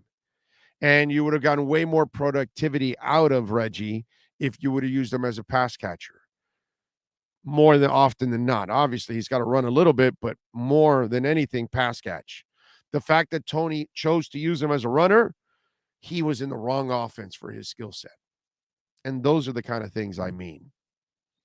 The player also has to end up in the right team, the right offense, and be used the right way in order for them to excel. Let's see. Jesse Davis. Why are we talking about Jesse Davis? He's not even on the team. I didn't even know Tua had 3 interceptions in practice. At this point, he developed enough credibility where it doesn't matter anymore. Well, I mean, he's been very good. Today, he had a bad day. Big deal. And again, 2 of the 3 are his. One of them, I don't blame it really on him. Steven Gonzalez, Big O Miami needs to go out and try to sign a center. 2 more high snaps. Yeah, but the snaps were early and then he kind of settled down. So it's still, they're not snaps going over the head or knuckleballs on the ground and stuff like that. It's just a little bit off. So it's still not terrible, and he can block. So you got to remember that part. He can block. He won all his one-on-ones on Thursday versus Vita Vea. That's pretty good. All right. Let him fine-tune it. He can block. So I want a center that can block because that's really important. And the snapping is incredibly important. I'm not taking that away from him, but the snaps aren't brutal. And I watched it today again. There were a couple, but overall he was fine today. He was fine. And it wasn't like they were so high that the guy had to jump and get out of place right now. It's just, and you're set and quickly, and you can. Not that I want him doing this, but it's also a nice little thing for the quarterback, an extra thing to prepare for. So it's pretty cool that if you're able to complete the pass with that too, that adds a little oomph to it. Kind of like Edge energy drink. That's what gives you the edge every day, baby. I mean, if you're going to win in football, you need an edge. If you're going to win in life, you need an edge. If you want to be a good parent, you need an edge. You want to be a good student, you need an edge. But if you want to get Edge energy drink, that's what's going to give you the ultimate edge. It is so delicious. It's delicious, smooth, and 0 aftertaste. And you can't get it in any store. You can only get it online and delivered right to your home. And we're going to give you 10% off when you use our code BIG-O. Order it now, 78 calories only. It's a joke. And it's delicious, smooth, and when I tell you 0 aftertaste, oh, do I mean it? Because a lot of these energy drinks, aftertaste, brutal. And as an elixir, you're going to love it. With vodka, it is the greatest. It is so good. It's dangerous because you don't even taste the vodka. It's so awesome. Please try Edge energy drink. Once you try it, you're going to be hooked, and you're going to say, this is the finest energy drink on the planet. Go to myedgedrink.com, myedgedrink.com. Order it. Use our code BIG-O. Get 10% off Edge energy drink. All right. Big O, have you heard anything about how Connor is doing with the line calls? Everything else is fine. It's just a snap here or there that goes a little high. That's it. Outside of that, everything else is fine with Connor. Nothing else. And line calls don't matter until we get to games. Because line calls don't matter because you're not really going up against defenses right now. And even when you play in preseason, they're very vanilla defenses that you're going after. So the line calls will be more important once we get to the regular season because those are the calls that are going to be the difference makers in the game. So we really won't know about line calls, but overall his blocking is fantastic. He needs just to kind of clean up the snapping just a little bit. That's all. Just a little bit. Just a bit outside.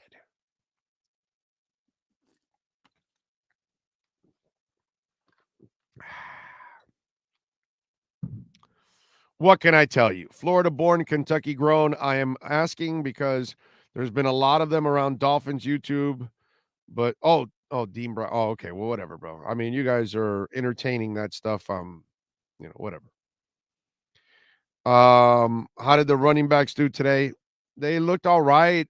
Frankie, until I see them against real defenses, all out tackling and hitting, that's when we're really going to measure the running game, my friend. It's anybody that tells you, oh my God, the running game for sure, they're not hitting enough right now. They're just not.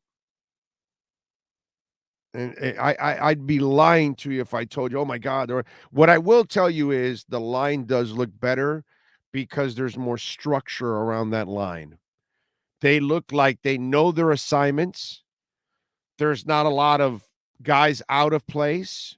There's not a lot of guys that are completely whiffing on blocks and those kind of things. And you saw it on Saturday that they played a pretty good game overall. So that's the one thing that I do like about what I see from the line.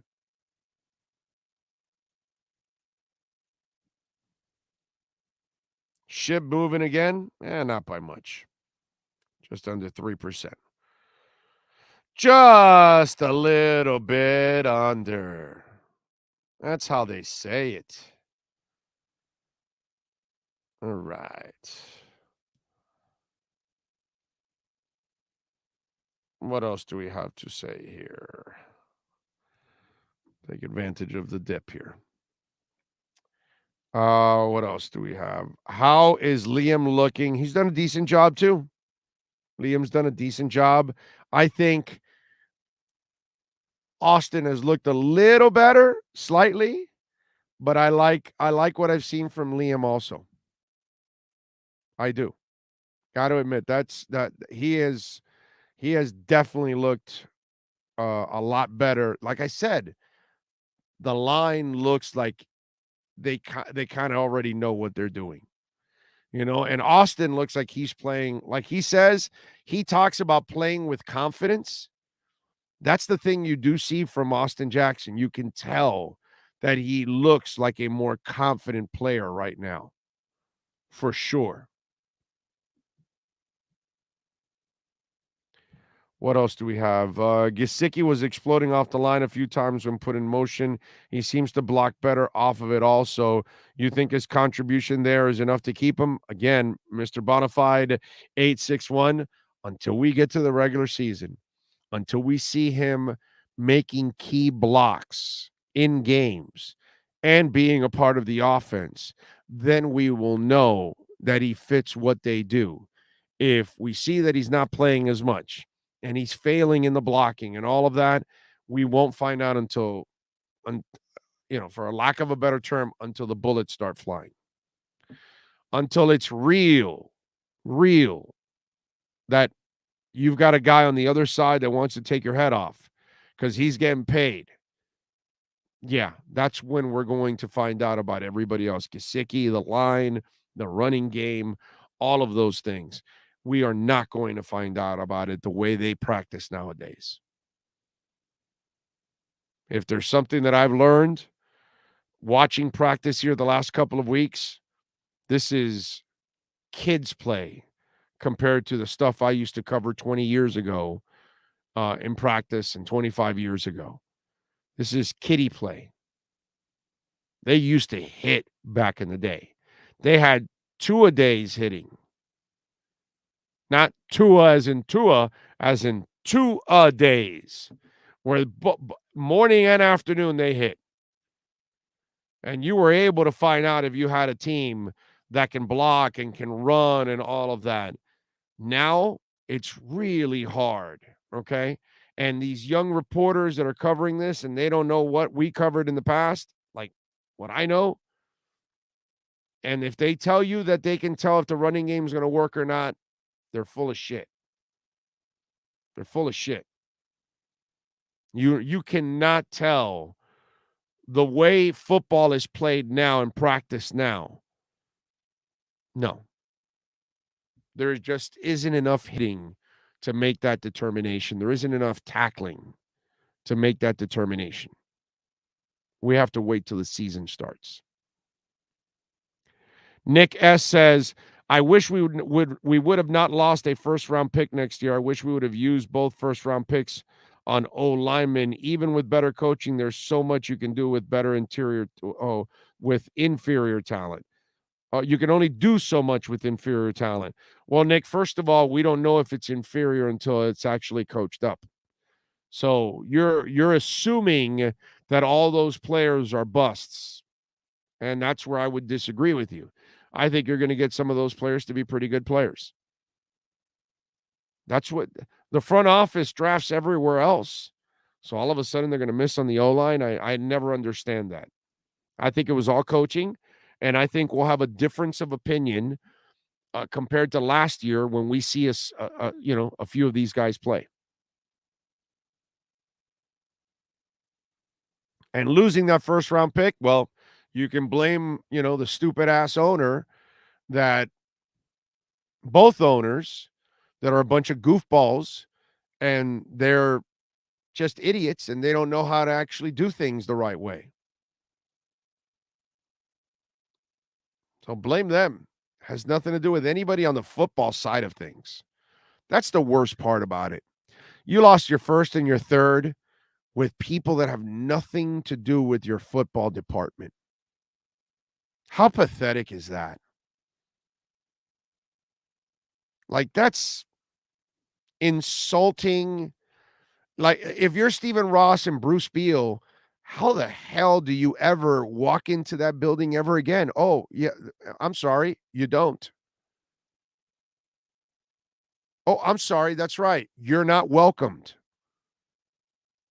So the people that work their asses off all day and all night and have to listen to the scrutiny from the fans, from the media members, from season ticket holders, all that stuff.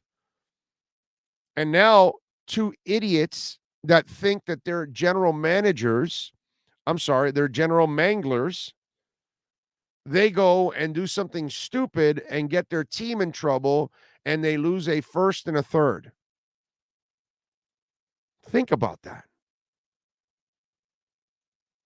Like, if you're Stephen Ross, did you bother to call Chris Greer and apologize? How about you, Bruce Beal? Did you call Chris Greer?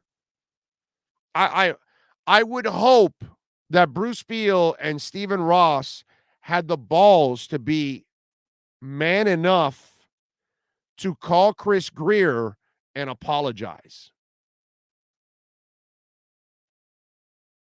Yeah. I would hope so. I wonder if that happened. I would like to know if the owners called the general manager to apologize. You guys work your asses off. I want to apologize because my stupidity and I erased your hard work. And you guys do a lot for us. And you don't need to be repaid that way where I'm the one that cost our team those picks. I wonder if that call happened. This is the first time I thought about that.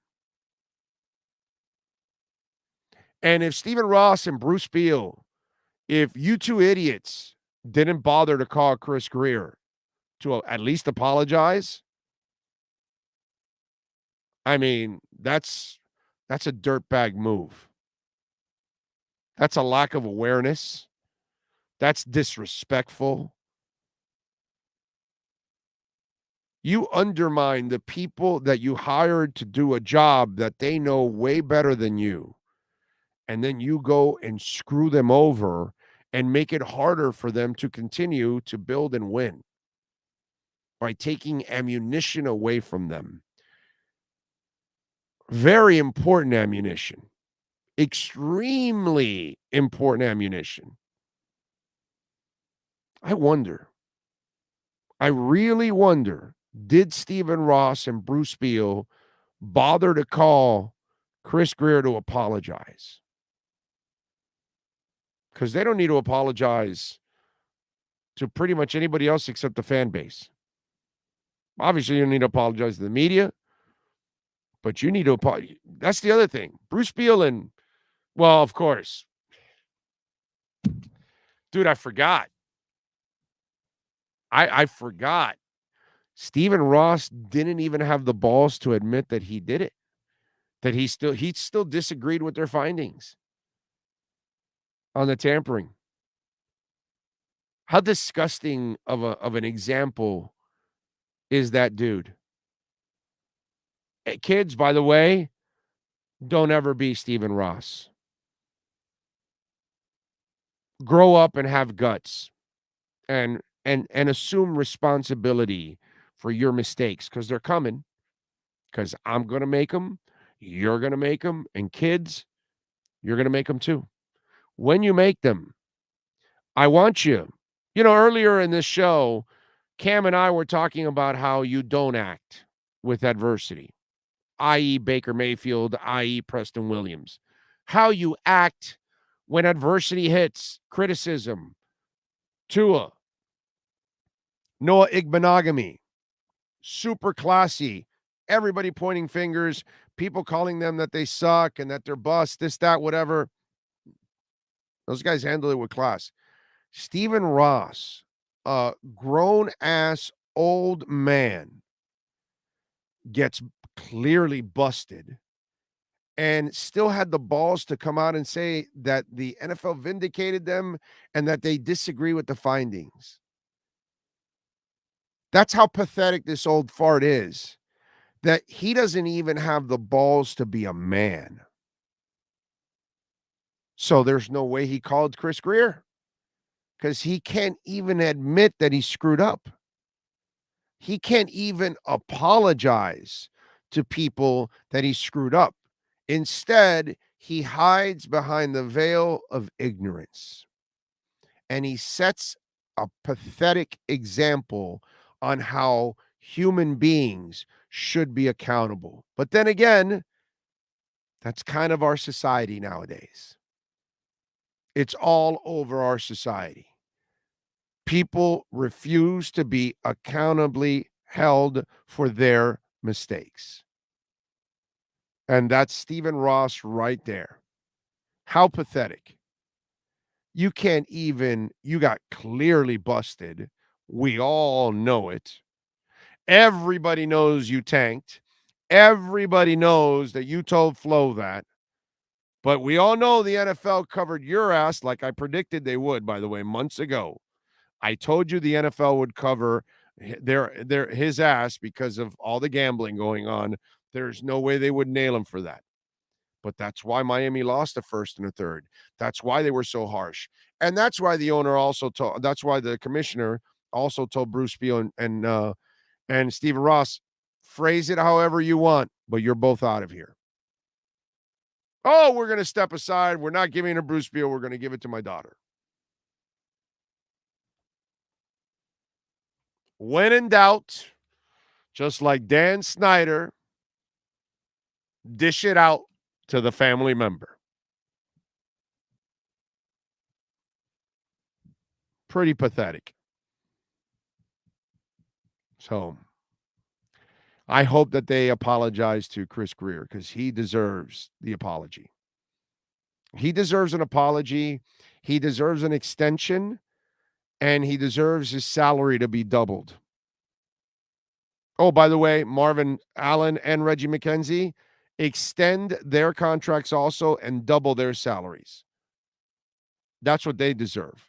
Having to put up with Dumbo, I mean, it's a joke. It really is. Now that Stephen Ross is retired, can we just put his head in front of each of the Dumbo rides at Disney World? What's the difference? Ears are lifelike. Name fits perfect. Right?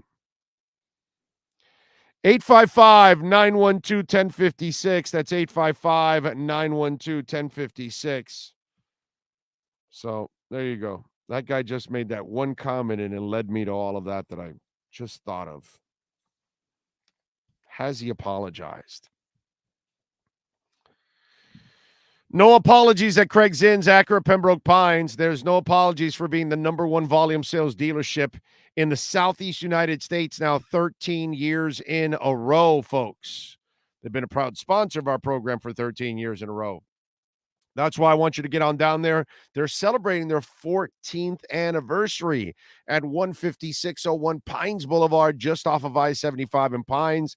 They've got the 2023 Integra. It's in $369 a month. Go check out the 2022 TLX technology package. They've got all kinds of financing right now in certified pre-owned vehicles, as low as 0.99% financing. Man, they've got $1,000 loyalty savings on certain vehicles also. So get on down there, check out the selection of new cars, check out the selection of certified pre-owned vehicles. And if you own an Acura, no better place to get it serviced. Go see Mike Chan, Jordan Ferber, absolutely outstanding people at 15601 Pines Boulevard, just off of I-75 and Pines. Finest dealership in the business, baby. It is Craig Zinn's Acura of Pembroke Pines. All right. We are waiting for Omar. Okay. So that's what we'll do. Let's see. Maybe Jennifer Ross will be a little smarter than her dad. I hope so. It's hard to be dumber than her dad. Really is. Like, you have no awareness that your other tenant is the Canes, so let's celebrate the Gators? Huh?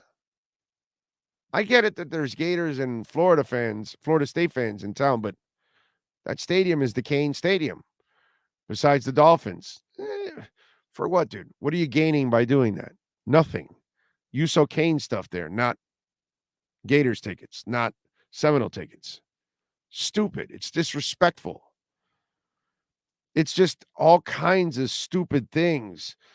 You know, going after Harbaugh in the middle of the night and getting busted for it. That's why you have no credibility in this case.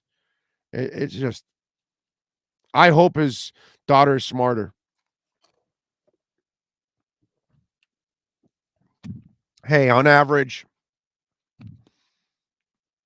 we call it like we see it here. All right.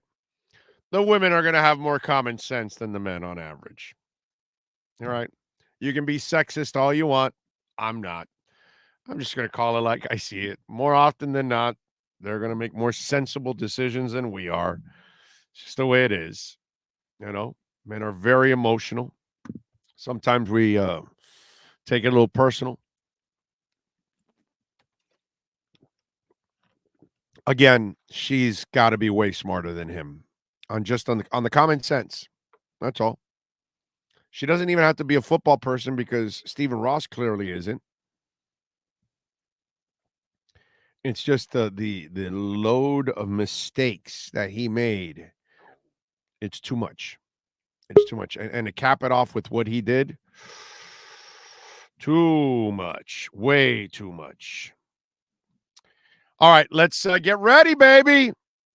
Give us a minute here. Omar Kelly is ready with our EJDconstruction.com Miami Dolphins report. For over 16 years, EJDconstruction.com has provided South Florida residents quality craftsmanship, accurate project management, and exceptional service. That's why EJDconstruction.com is an A-rated member of Angie's List and the Better Business Bureau. When you're looking for the right custom home builder for additions or home remodeling, please call my friend Eric at 305-433-4843. That's 305-433-4843 for EJDconstruction.com. The viewpoint statements or beliefs expressed on the following program by the host, guests, or callers are not necessarily the opinions of FantasyXS.com, Media Group Inc. ownership, management, sponsors, or website. The Big O Radio Show is home for the hardcore Dolphins fan. That's why we give you Omar Kelly twice a week. Buckle up. It's time for the EJDconstruction.com Miami Dolphins report, exclusively on the Big O Radio Show. All right. There he is, Omar Kelly. Hopefully we can see him. Hold on. We'll get there. We go. We got you now. What are you, polishing up the lens or something? Yeah, man. You know, you criticize my phone, which I'm gonna have to actually get a new phone because it's, you know, this is Sun Sentinel product here. on Sunset. Oh, that's why it's an iPhone 5. That's why they got your ass like outdated. It is like it's a 10 or 11. It's the SE model. I like things small, but it is what it is. I have to go get a new one, and I was told to get the fanciest because we have to do so many things from a visual standpoint with I Am Athlete. So it is what it is. Oh, in other words, they have a budget. Wow. Okay, no, that's fine. Listen, hey, bro, newspapers are going broke, so they ain't got no budget. So I get it. I don't complain about the Sun Sentinel. You will never hear a complaint out my mouth about Sun Sentinel. It's been a great paper. It's not their fault, unfortunately. It's a company thing, you know what I mean? But it's a shame, dude. You know, we're only eventually we'll have one paper in town. No, right? You know what? It's funny. We are one of the last 3 paper kind of competitor environments. And for instance, I'll give you some inside baseball stuff. I'm sorry, I have to do a abuse.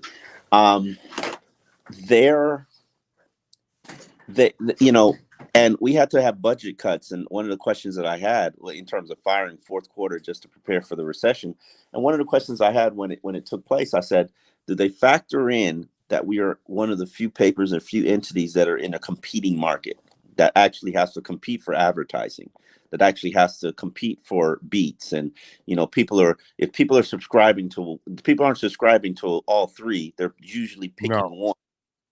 Yeah. So you probably subscribe to all 3 because you need it. But well, not only that, I also do it to support all of you guys. Yeah. I mean, I do it by building this platform. I support a lot of media members here by building this platform. But you paid for my kitchen tiles, so I appreciate that. Yeah. Hey man, I'm glad, bro. I'm glad. That's what I want. Hey, I've done this for decades now. All I watch is media members get screwed. You know what I mean? And that's why this platform is just media. That's it. It's all media on this platform. And that's kind of what I wanted to try to create, and hopefully we'll continue to build on what we're doing here. I think that's why it's gone so well also, because I think people see through it all and then say, all right, we get all of our information right here without any BS, any politics, any of that kind of stuff that gets in the way a lot of times. So all right, so let me ask you, will the young Ross be smarter than the older Ross in running the team? What do you mean? I'm not even following. Now that the daughter is going to take over from Steven, I hope we were talking about that. I hope that she so she's taking over control right now. I don't know when exactly she takes over, but yeah, apparently she's going to take over. He has to step down, so somebody's going to handle day-to-day operations, and maybe he made it her instead of Bruce Beal. So yeah, that's what they do in the NFL. When there's trouble in the waters, keep it in the family, i.e. Snyder. To be honest with you, it made absolutely no sense that they were turning it over to somebody who was outside his family. When an NFL franchise is a cash cow, why would you not turn it over to somebody within your family? Well, maybe they didn't want it. Maybe they're not football people. Maybe they don't really care. You know how it is. Sometimes you got a kid that just doesn't care about their parents' business or not interested at all. Yeah. And you can't control that sometimes. You know what I'm saying? It's a cash cow, bro. It's a cash cow. You're not getting any complaints out of me on that. I'm just saying there are those families that they end up with a kid that could have it all and doesn't want it. You know what I mean? It happens, dude. It happens. You know what I'm saying? So I don't know if that was the case early on. My kid doesn't want my journalism empire. You don't want him to follow you in certain steps anymore. No, I don't. But he doesn't want this journalistic empire I'm building over here. So yeah, I get you. So you know what I'm saying? Some billionaire kid is turning down his daddy's franchise or her daddy's franchise. Yes, I'm with you there. All right. So I watched your X's and Omar, your final one with Dave Hyde.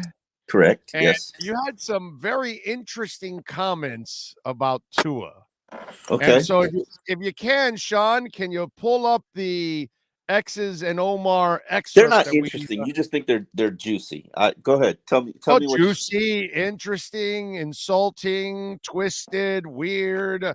I don't know, however you want to call it, but you had a very colorful way of describing the franchise quarterback of the Miami Dolphins. Sean, if you can, please we need a pull little it up. couples counseling right now. We need a little couples counseling. I don't like the way you lead. You have to do a better job as a leader. You have to do a better job. Tua, I'm out the door now. Tua's a weirdo. His teammates look at him as a weirdo.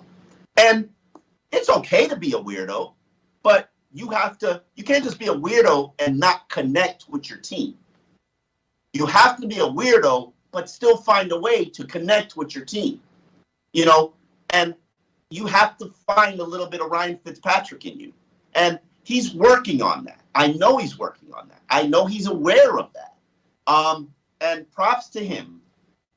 What I will also say is the arm, it's not what I expected. I said that when he showed up. Now, is it going to prevent him from being a good quarterback in the NFL? No, it's not. He can throw the ball deep. That's not where I worry about with him. So he didn't miss anything. Oh. Yeah. We sent the audio over. Well, let's talk about the weirdo. Yes. And listen, I know what you were talking about with Tua on the weirdo stuff and picking up Fitzpatrick and having to pick that up. But I also will tell you, Russell Wilson is the same corny-like guy. He's straight and narrow. Russell, Tua, probably Tony Gwynn was like that. See the boss man right there? See the boss? Oh, there he is. Oh, yeah. On there he is. This is real. This is on. This is live? Yes, this is live. What are we talking about? You were at practice today?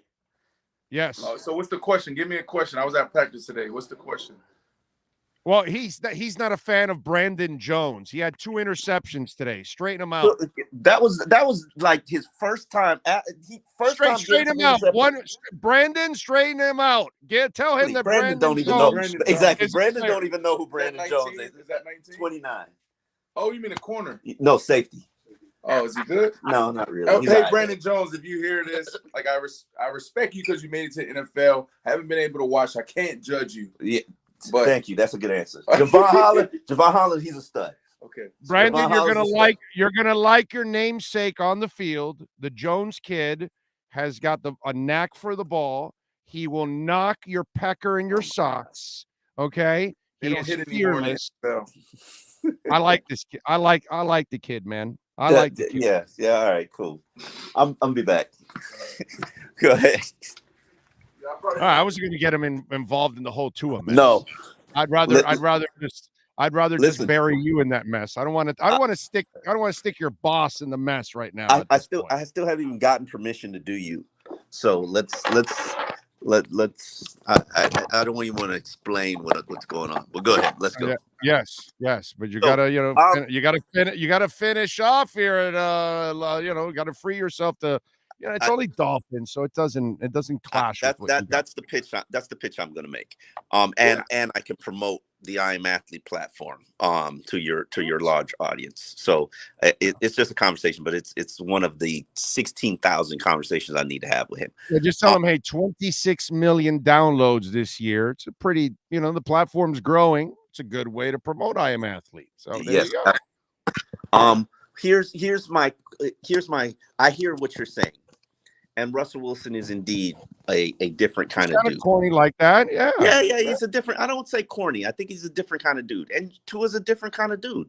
Tebow Corny also. I don't think being compared to Tebow is a good thing. I don't think being compared to Tebow is a good thing. What? No. I'm not comparing the talents. I'm comparing that he was still a leader, even though he couldn't really relate to most of his teammates. He's holier than now and all that stuff. Yes, I'm not saying that Tua can't be a leader, and I actually think he's way more of a leader than we think, because I've seen him lead. When Austin Jackson was struggling last year, before every fan saw that he was booty cheeks, Tua was in his face. Tua was talking to him. Tua was challenging him. Tua was like, you need to get your I saw it. I've been doing this for 15 years. I know what it was. Why you call him a weirdo? He's a leader in his own way. He's different. He's weird. Let's not pretend like he's not weird, bro. I don't think he's weird. I think he's just like really normal. I think we're the weirdos. He's probably really normal. I think the Derek Jeters and the Tuas and the Russell Wilsons, I think those effing people are normal. We're the weirdos, actually. They're the people that handle everything the right way. They handle everything with class, with grace, with professionalism. I don't. They're not the weirdos. We're the weirdos, actually. He's doing a better job from a leadership standpoint, and he acknowledged he's doing a better job. When you stand up in front of a room of guys and basically say, I don't want to be your captain for whatever reason. Yeah. That was deeper than just, I don't want to be your captain. It wasn't that. It was, I don't want to be your captain for that effing guy.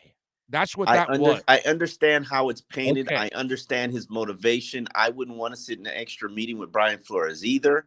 But you are the quarterback of your team. You are literally the only starting quarterback in the NFL who wasn't his team captain. It's hard to be a quarterback when you talk to your teammates and then you turn around, there's like 8 knives in your back from your head coach.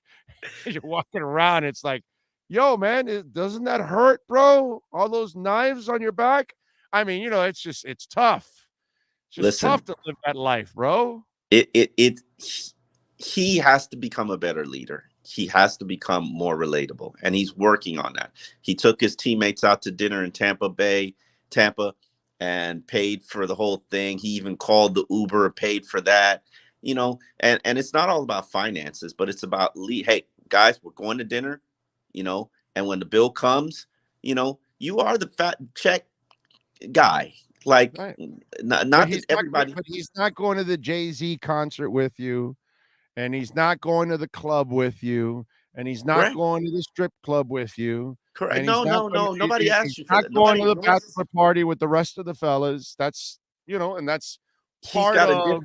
He's got a different personality. That's not who he's he got is. a different person. Yeah, it is how you bond, but he's got a different personality. He has to find a way to relate to his teammates.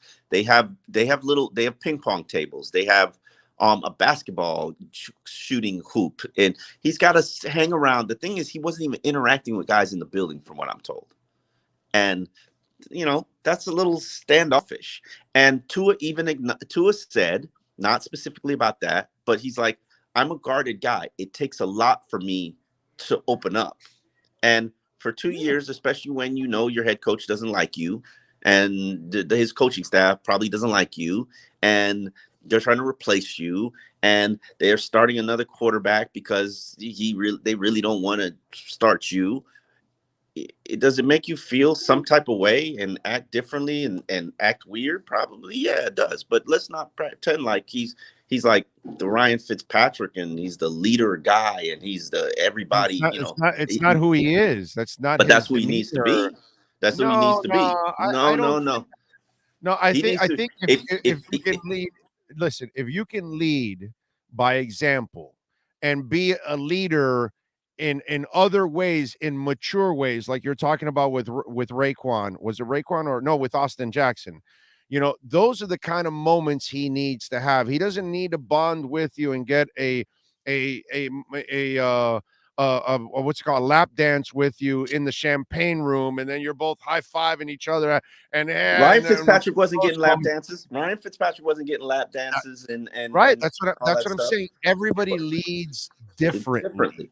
But I don't think Joe Montana was partying with people either. I just think he had his ways of leading quietly. He has to find a way to reach everybody. He has to find a way to reach and relate to everybody. However you do that, that's how you do that. That's leadership. But supposedly in Alabama, he did that. He connected with and everybody. it didn't do it here, and it hasn't been done here yet. And it needs to be. For years, he wasn't given the team. He I had don't a care. guy I don't want the excuses. I don't want the excuses. I just want it done.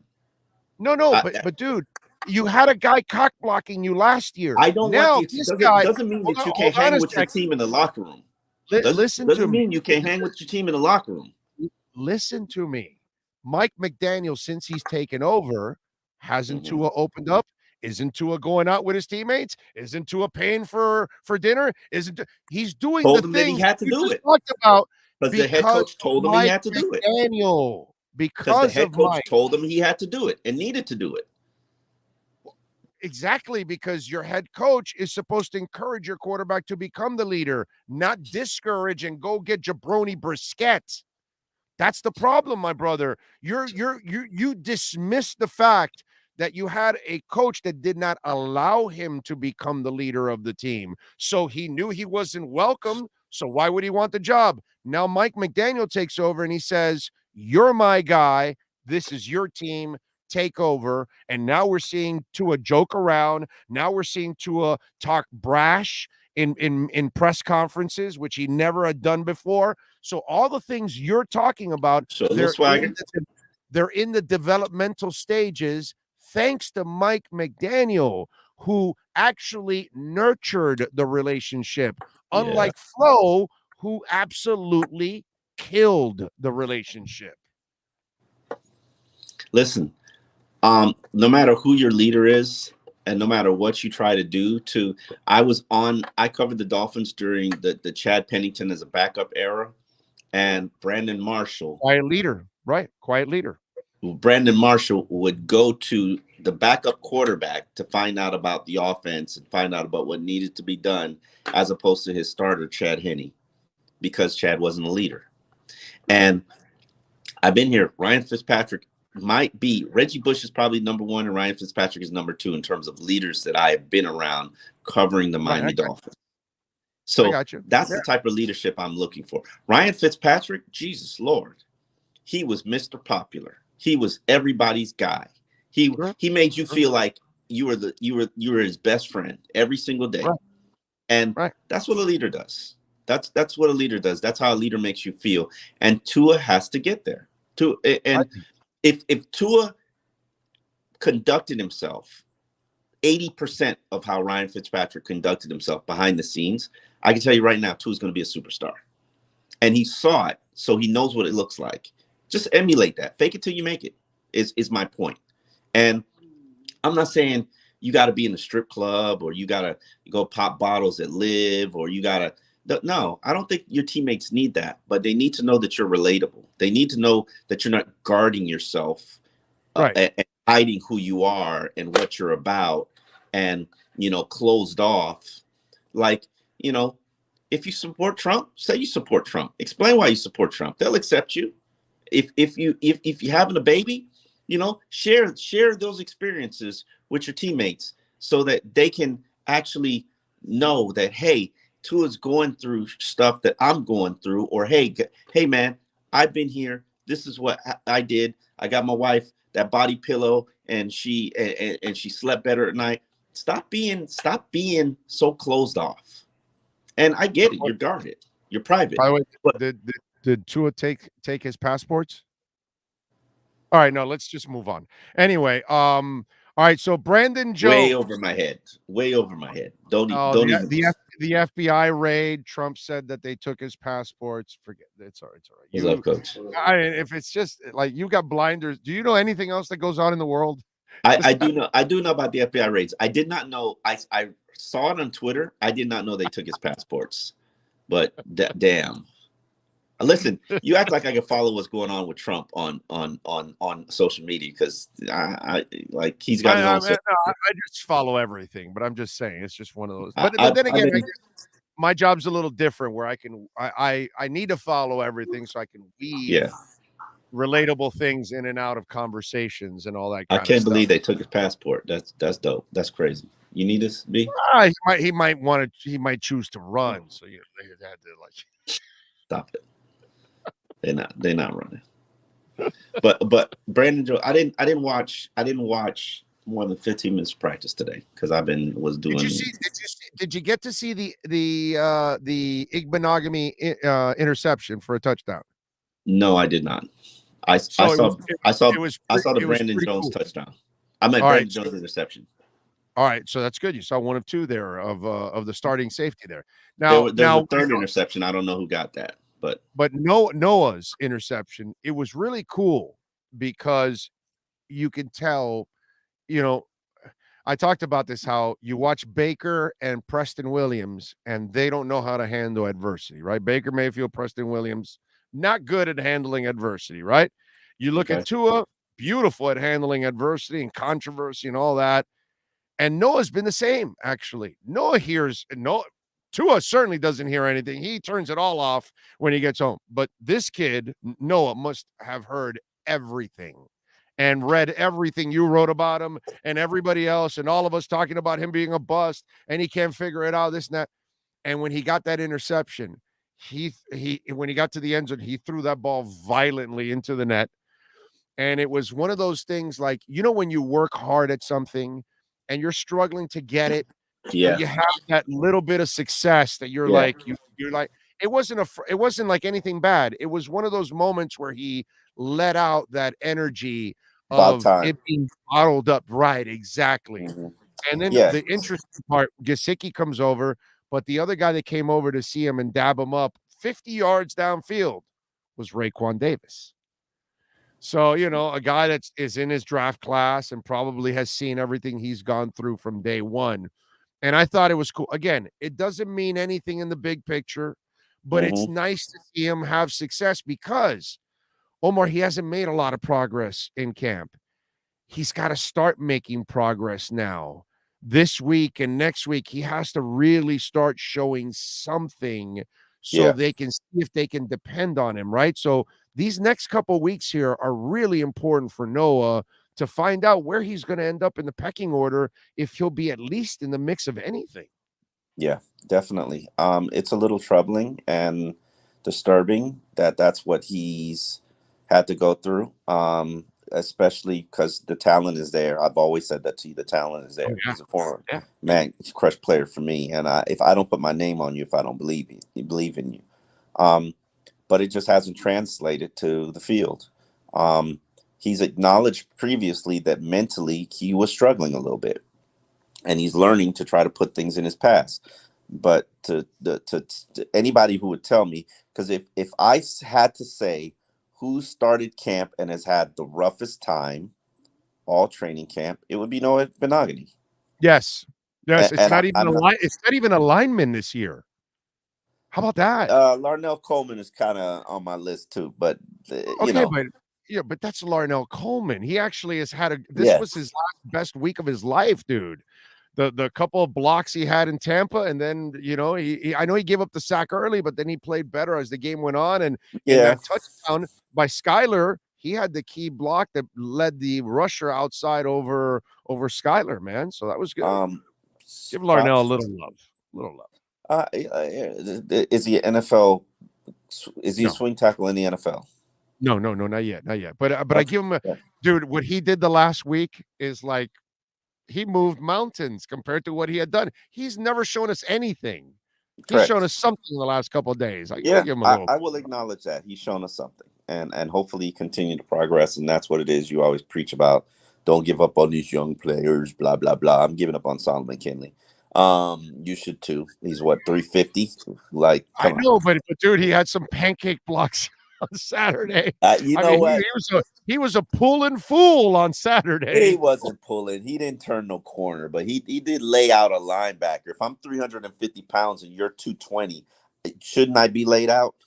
Yeah, no, but he also pancaked another guy too when he came out of and he pulled also to the other side. He got another guy too.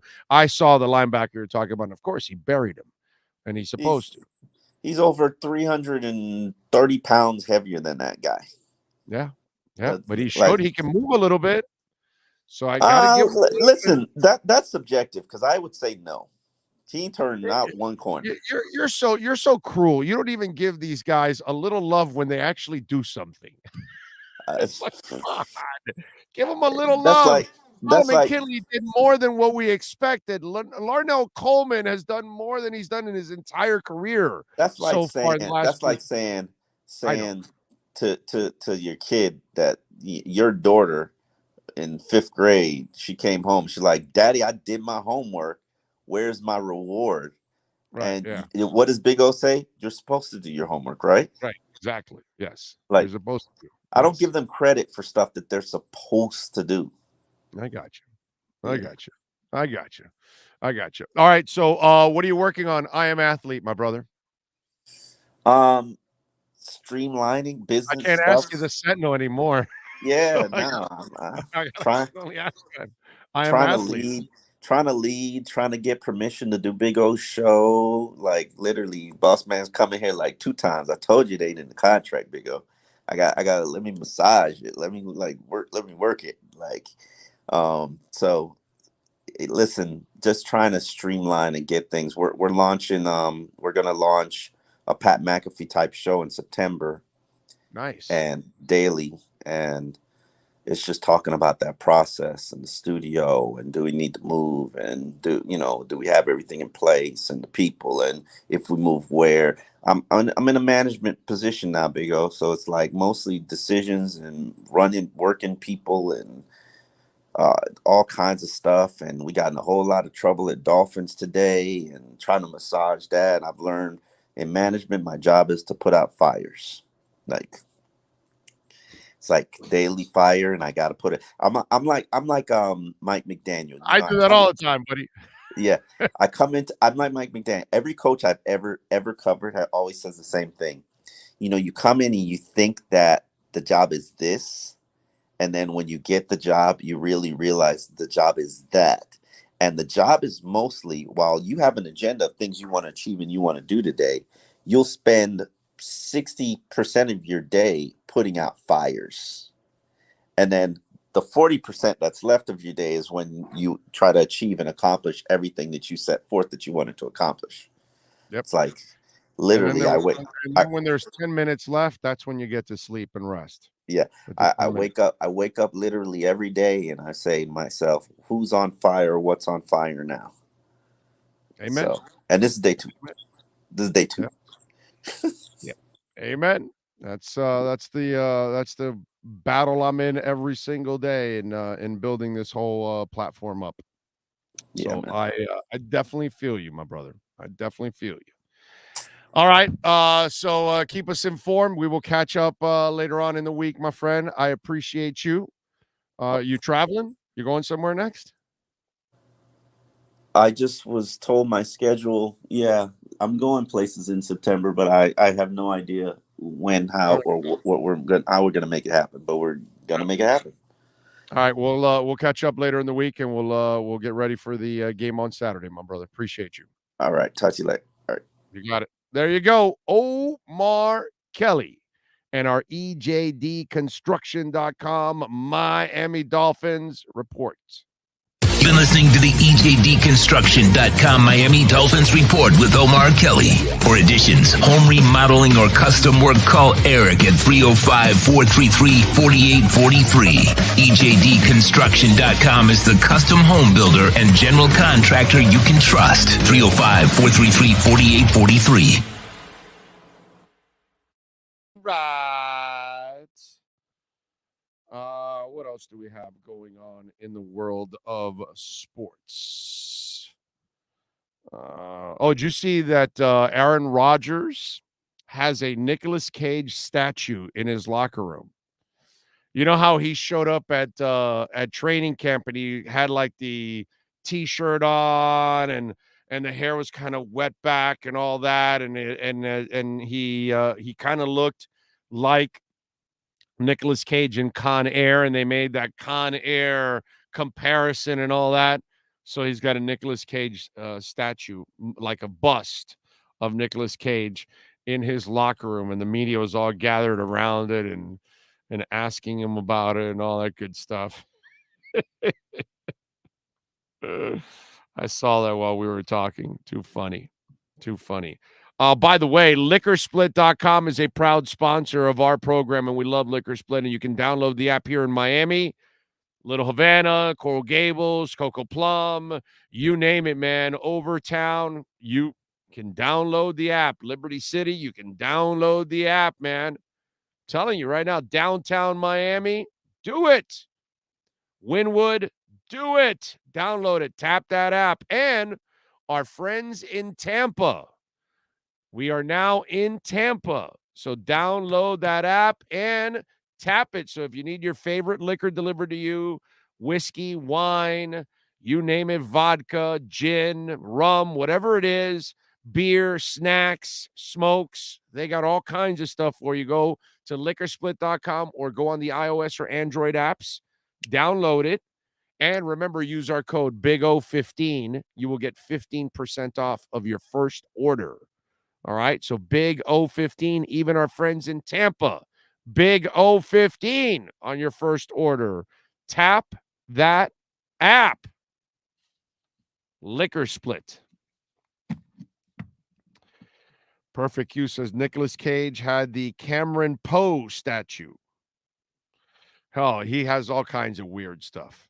He have like this he bought like this pyramid that is for like when he dies. It's like this funky ass pyramid to get buried in. Didn't he buy an island also? He's blown so much money because he does like 86 movies a year. So he makes a ton of money, but he buys the weirdest stuff in the world and he just burns it, man. Big O, just giving you my props today in Broward. Was our first day back to school, praying that we have good and safe school year. Amen to that, man. Amen to that. Let me see. I know we had a super chat earlier while I was talking, and I did not get to it. Here it is. And True Fin Fan says, offensive line worries me. Thank you, True Fin Fan, for the love on the super chat. And listen, the line should have everybody worried until they prove that you don't have to be worried about it. You know what I'm saying? That's all. Pretty simple. We know the line has been an issue for many years now. And you're hoping that you hired a lot of smart people that know offensive line. So hopefully you will fix those issues now. That's what we're hoping for. What else can I tell you? Can we put Ross's face on the face of each of the tackling dummies in practice? That might work. That might be something that could end up doing it. By the way, you can also make a donation through Cash App or Venmo at Cash Big O Show. That's Cash Big O Show is the address if you want to make it at Cash App or Venmo. And remember, at Cash App, you can also send us Bitcoin too. Where is Bitcoin right now?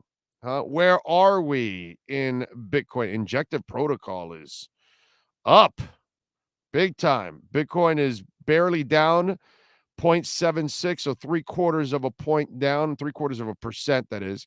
But it's stuck in the 24,000 range, 24,200. So it is holding strong, baby. Gala has been holding strong. It got over 7 cents, and it continues to hold right over 7 cents. Ethereum is under 2,000. It's at 1904. So it's a little bit of a dip right now. Ethereum at 1.5%. It is down. The market is down a little bit, but not by much. Not by much. There are some things in the green. Shiba Inu is in the green. Injective Protocol is in the green. Polkadot's in the green. Cardano's in the green. Gala is in the green. Yeah. You have some companies that are still greenish. XRP is in the green. Dogecoin also. Tron. Monero. Monero's gone up like $20. It was at 150. It's like at 170 right now. And Monero just had another update where it became even more private. Impressive. Monero's a good one. I don't carry too much Monero, but it's a good one. Orlando Alosi on Twitter says, I'm getting worried, Orlando. Centers are dropping and Finns need one Will there be one left? The Finns have a center. They have Connor Williams. He's not injured, dude. He's not, his snaps aren't completely out of control. They're just a little bit off. Dieter didn't play bad on Saturday. Dieter played all right. No, I'm not there yet. I'm not there yet where, oh my God, the snaps are, they're all over the place. They're going over the head. They're going under his legs. It gets by Buckner. That's not happening. Young people right now like, huh? Buckner. 855-912-1056 if you want to get in on the Welt and Rheum text line. That's 855-912-1056. There's redrecover.com. And we tell you about redrecover.com. It is what you need for pain. It's great for your dogs. It's great for the kids. It's great for you. Why? Because it's all natural. There are no side effects. Red light therapy is something that's been around for a long time. The folks at redrecover.com have been able to harness it and use it in a way that it benefits all of us. So if you want to better your workouts, you want to optimize your workouts, you can use it before and after to deal with the soreness. And it gets the blood flow going and all of that. If you've got some old injuries, if you've got some old surgeries, and their ankles and knees and shoulders and neck and back, we have the wrap that can help you. Go to redrecover.com. 15 minutes will provide the relief you need. And not only is it great at relieving pain, not only is it great at helping optimize your workouts and your muscles and your and the soreness that you go through on a regular workout, but it also might even help you grow your hair. Okay? It's not perfect, but it's helped me. I was developing the natural yarmulke here, and it happened recently over the last year or two.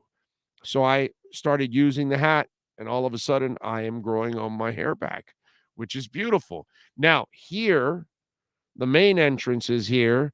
They have been gone for several years. I haven't seen that be revitalized in the last year of using the hat. So I can't tell you that it's going to work all the time, that it's going to work perfectly, but if you're just in the middle of it where you're starting to lose your hair, now's the time you may want to check it out. Go to redrecover.com, use our code Big O. You get 10% off your order. Incredibly affordable these wraps are. You're going to be impressed with it. And you're going to feel better because it's going to relieve that pain and discomfort. Even Sean, who has bone on bone, gets relief from his knee when he uses that wrap. So you can do it too. Go to redrecover.com, check out the video blogs, check out the blogs, and use our code Big O. Get 10% off. If the hat is not there on the website, go to the email, go to contact us, and put your name on the list. Reach out to them and tell them. Okay. Buckner still can't believe the Red Sox were 1 out away from a championship. He was a hell of a player too.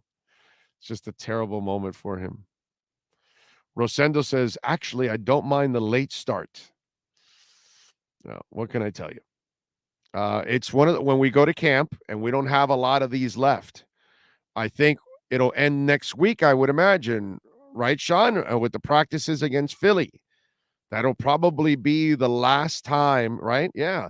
Those 3 days will be the last days that we'll be able to go to practice. Now, we do plan on going to the locker room. Okay. We are going to go. I don't think we're going to go every day of the week, but I think that we're going to probably go on Wednesdays to the locker room. I think we might end up doing something like that, or Thursdays. Maybe Thursdays might be better for us. So that could be the case. Yes, Sean. One or two things. We've got the coaches on the 27th. That's our last preseason technicality as far as that goes. That's after the last game and after everything. I think maybe right before the cuts, though, too, as well. And I don't know if we can do Thursdays. We have a remote. Oh, that's right, dude. That's right. We're always at Hialeah Park. Yeah, it might have to be Wednesdays. Yep. It might have to be Wednesdays. I got to talk to the guys to see if we can move inside the paint to an afternoon. Boy, Kurt Heelan would love that. Moving into the afternoons, that would be good. That would be good. Perfect cue. Big O, most underrated movies that should be more popular. Falling Down and Frailty. God, that's something I would have to think of. Movies that should be more popular and they're underrated. Freeway. Right? I think that's the one that's called with Reese Witherspoon. That might be the best acting she's ever done. I can't say it's a great movie, but she has a hell of a performance in that movie. Okay. Joaquin Molano, what's up, Bo? It's been a while. I can only catch you streaming at 3 a.m. The show has grown to be something special. Congrats on your success along with Sean. Cheers. Thank you, thank you, thank you. Can't be done without Sean, bro. We love Sean, bro. Sean is the man. I am blessed to work every day with Sean, man. Every effing day. Very blessed to work with Sean. Let's see. What else do we have? Game 1 will shut a lot of mouths. Whatever. You guys are going back and forth on the Tua stuff. I think that's kind of becomes an old subject already. Kind of late for the Big O, don't you think? Nice though. I appreciate you all out there. We didn't do good yesterday. We ended up losing again in our liquor split matchup of the night. Now we're still kicking ass. We're still 26-13-1. Okay. In our last 40 games, actually, because the tie, 26-13-1. It's pretty impressive. So Marlins back in action against Los Padres. Let's do it. Let's go to our liquor split matchup of the night. It's time to tap that app. And no one loves to tap that app like the Big O. Here's the liquor split matchup of the night. You to go with Los Padres because I wasn't really counting on the offense of the Marlins, but Sandy was outstanding with 7 innings, 7 shutout innings, 7 Ks, lowering that ERA to 1.92. JJ Bleday hit his 3rd home run. It was a solo shot in the 2nd. He's only batting .215, but hopefully this kid can turn into something. They really, the Marlins are a team that needs to hit on its draft picks badly because, unfortunately, we don't have an owner with deep pockets. So he's not really going to go out and buy quality players. And because you haven't convinced the league that you're committed to winning, you won't have players even taking chances to come here. So it's sad. So you'll have to overpay for players like Avisail Garcia. Even Soler, it's a decent pickup, but I'd like to do better. It's not. I've seen a lot better here with the Marlins, so it's sad. But they responded yesterday, and God, I do root for them, but I didn't think yesterday they were going to get it done, even with Sandy. I know Sandy would do his part, but I figured towards the end somebody would run out of gas, bullpen or something, and give it up. But it didn't happen. They won 3-0. We lost. So we dropped to 26-13-1. Tonight at 6:40, a little over an hour from now. Edward Cabrera, who's 3-1, sporting a 2.05 ERA, and Sean Manaea is 6-6 and a 4.76 ERA. Cabrera's been pitching pretty well lately, and you got to like his skill set. San Diego is favored by a 1.5 in this one. The over and under 7. The Padres are favored -150. Miami is +125 in the money line. I'm going to do what I've done a couple of times already in this streak and won several times. I'm actually going to take Miami plus the 1.5. I'm counting on Cabrera to keep it close. So even if they lose within that 1 run. They don't even lose by 2. It's happened many, many times in this streak. Hell, Miami might even win if San Diego's struggling a little bit here to get some runs and Cabrera can do his job. I'm going to go Marlins -1.5 runs tonight in our liquor split matchup of the night. matchup of the night is brought to you by Liquor Split, Miami's own online liquor store. Liquor Split. Download the Tap That app and get your favorite liquor delivered to you for just $2.99. No risk, no drinking and driving. Tap that app with Liquor Split. Love it. Little Liquor Split. Nothing wrong with that. Let's see. What else do we have? Anything else on the chat board? No, let me just check the Welt and Rayom text line, 855-912-1056. That's 855-912-1056 if you want to get in on the Welt and Rayom text line. Let's see. Got somebody. Big O, love your show. Do you know if the Dolphins training camp scheduled this week? Keep up the great work. Sir, it's close to you guys. Next week, you'll be there for the Eagles. Question. Have you ever been to a concert at Hard Rock? Went this weekend to Bad Bunny, and there were no ushers monitoring the stairs and walking areas. Because of this, having aisle seats, people crowded the steps and basically scammed great seats by standing in the aisle for the whole thing. First time at a concert at Hard Rock and didn't like this lack of control. I wouldn't like it either. I think that's sad that they didn't have people. When I went, what concert did I recently go see there? And it was under control. Dude, what concert did I go? Now I forgot. And I finally went to go see the new place. But I did see, and there was ushers. That's not good. That's not good. And that crowd obviously is going to get a little crazy. Let's see. Yeah, you said it. Tua doesn't need help. He just needs competence around him. And one other narrative you need to destroy is the one of excuses. They tell us Tua's out of excuses. Tua never made excuses or complained about anything. He basically rode the wave of crap he was given to work with and rode it to a winning record and never even blinked, even with an incompetent clown running the team over the last several years. Yep. It's the funny part. Tua doesn't make any excuses. And those of us like myself that defend Tua, I'm not having no offensive line is not an excuse. It's a fact. I've done this already. Having no running game is not an excuse. It's a fact. Having no QB coach is not an excuse. It's a fact. Having no offensive line coach, not an excuse, a fact. Having 3 clowns running your offense, that's not an excuse. That's a fact. A shit ton of injured wide receivers. That's a fact. It's not an excuse. And Tua never mentioned any of that. It's those of us that are objective about it, not Tuanon, because that's what we're labeled, but we're objective that, yo, do you see this shit and this shit and this shit and this shit around the kid?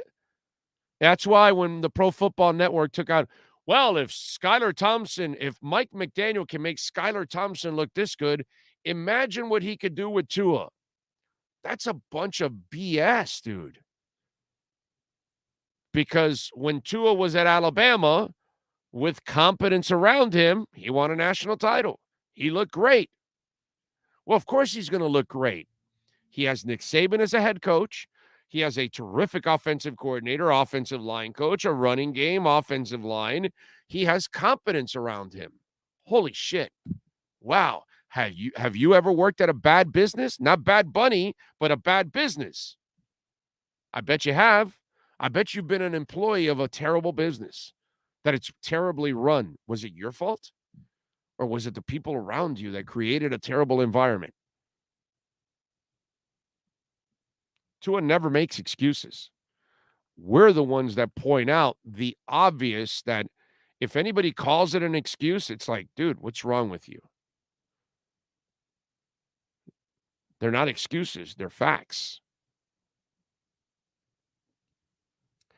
I agree with you, Big O. Steel sharpens steel. How else are you to judge yourself? Mick from Bismarck, North Dakota. You must play the tough games and not be scared. Exactly. Exactly. That crap that people do. Oh, the first month, all those first 4 games. The hell out of here, dude. Dolphins can win a lot of those games. They can go 3-1. You know what? I'm sorry, is Lamar Jackson supposed to figure out the zero cover blitz all of a sudden? No. No. All of a sudden he became a passer? No. I'm sorry. I thought the Patriots lost twice to the Dolphins last year. And the Dolphins are better this year. They have a much better talent pool on offense. And clearly they have better offensive coaches and the same defense is back. If this team with incompetence beat them twice, what are they going to do with competence? Oh, they're going to win. Oh, I'm sorry. They can't beat the Bengals? Miami has one of the best corners in the world.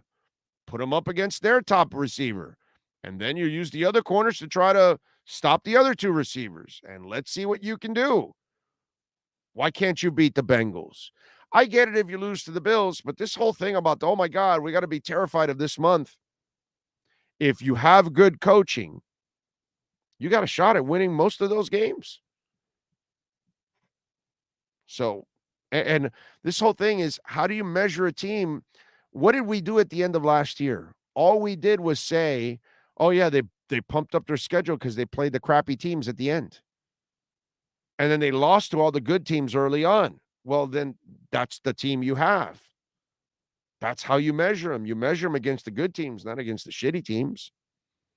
For decades, the Dolphins have always been better than the shitty teams and not good enough to beat the playoff teams. They're always stuck in the middle. Remember that theme on this show? Stuck in the middle? Always. That's what they got to get out of, the middle, and go up, not down, please. Up.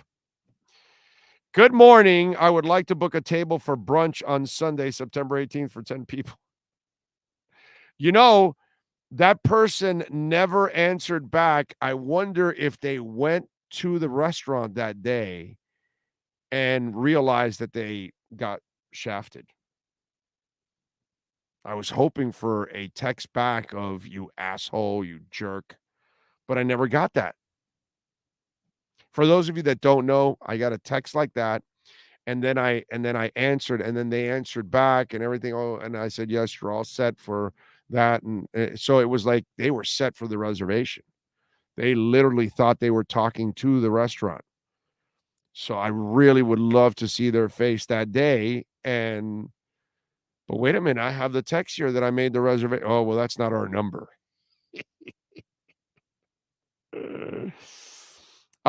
Yeah, I like the O-line. They only need 5 more years. Austin just needs maybe 4 or 5 more years before he catches on fire. And you'll be an effing old man. You're wrong, dude. I'm already an effing old man. So old is already there, bro. I'm what is it? August 16. I am 45 days away from 56, dude. 45 days away from 56. Wow.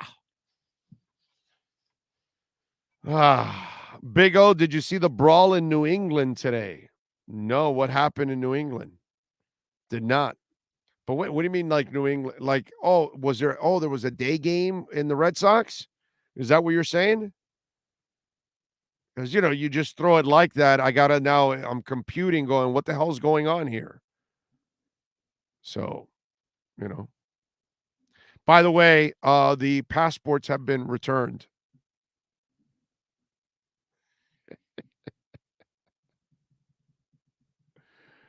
Oh, that is awesome.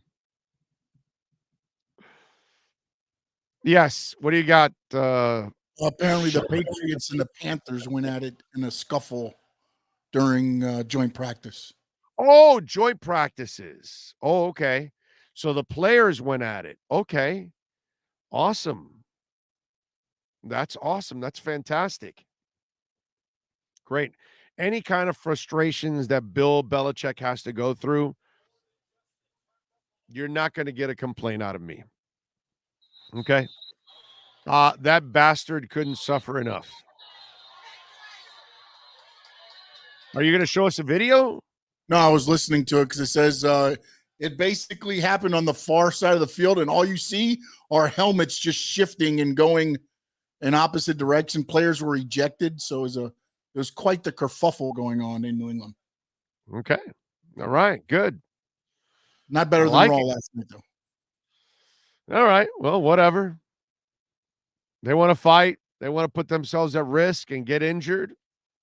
Far be it from me to complain if a Bills player wants to get injured. I mean, that's, you want to do cocaine and fentanyl? You go ahead and do that.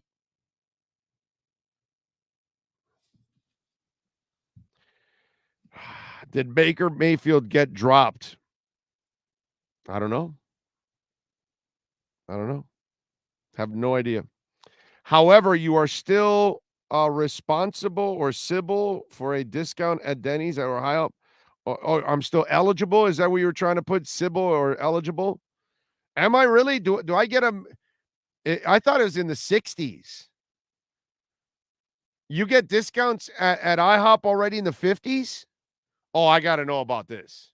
55. Whoa. No, get the hell out of here. Are you serious? At 55. They have the 55 plus menu now. Wow, I never knew that. I had no idea. Yeah, it's got all the grilled cheese and the tomato soup and all the good stuff. I want the pancakes. I want the Belgian waffle. No. I want That's the not French on toast. 55. That's not on the 55? It's not. Oh, screw them then. Nah, you get the, they give you the pancakes, I'm sure, but not the other stuff. My wife loves the burger there at IHOP, by the way. She gets that burger with the egg on it and hash browns are in the bottom or something. I know because I ordered it this weekend. I went to pick it up. I got my Belgian waffle and my hash browns, and she got the burger. She loves the burger there at IHOP. So, I know, remember IHOP wasn't it IHOP that went on this whole thing about they went to promote their burgers and all that kind of stuff?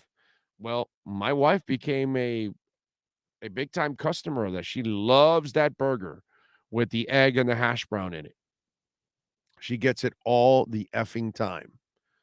So 55. Taking Big O to Denny's. Oh, wait a minute. Hold on a second. You guys are confusing me.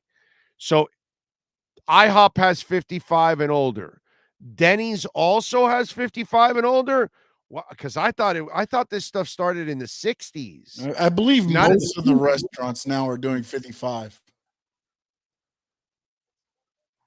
And also, just so you're aware, Malcolm Butler's been placed on IR by the Patriots. Oh, what a shame. Wow. Boo-hoo Patriots. Denny's has 60, I believe. That's what Alec says. Now, Alec, I don't know if Alec has the proper information there. I'm not sure. So somebody's going to have to do, because I'm doing a show right now.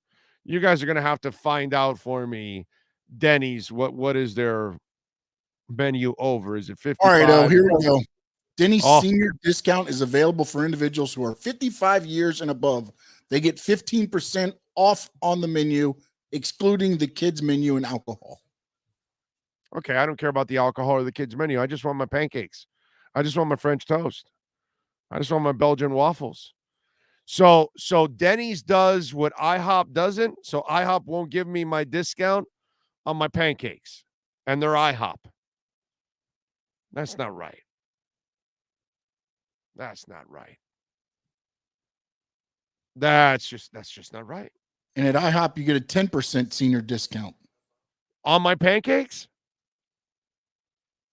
On my waffles? Yeah, it says whether you love the IHOP stacks of pancakes, surprisingly good burgers, or something else, Okay. People 55 plus can always ask to have 10% senior discount applied to your bill. I love it. That's it. That's a celebration in itself right here, right now. My God. I don't know if I'll go to sleep ever again in my life. I think I'm just going to have pancakes and waffles and everything for forever now at a discount. Like, it's like I'm buying the dip. Wow. I do it in crypto. Now I'm doing it in pancakes. I'm buying the dip. And by the way, And make sure you hodl. And hodl. I'm going to hodl lots of pancakes. I have wasted 10 and a half months with this. For 10 and a half months, I've been 55. I have let this opportunity, I've let the syrup slip through my fingers for 10 and a half months. I've got catching up to do here. Don't worry, yo. I've been using it for you. Oh, okay. Yeah. All right. Yeah. When I grow the beard out with the grays, they don't ask. It's That's it. perfect. That's it. Man of 1,005 Holt says, Big O has found a new sponsor, LOL. I got to tell you.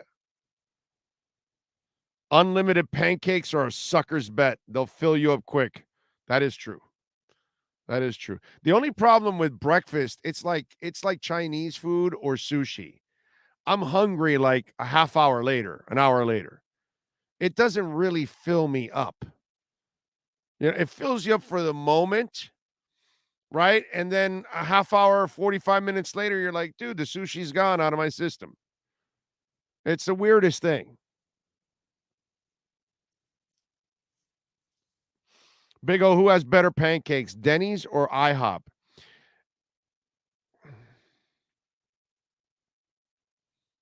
I'm going to go pancakes and waffles, IHOP, French toast, Denny's.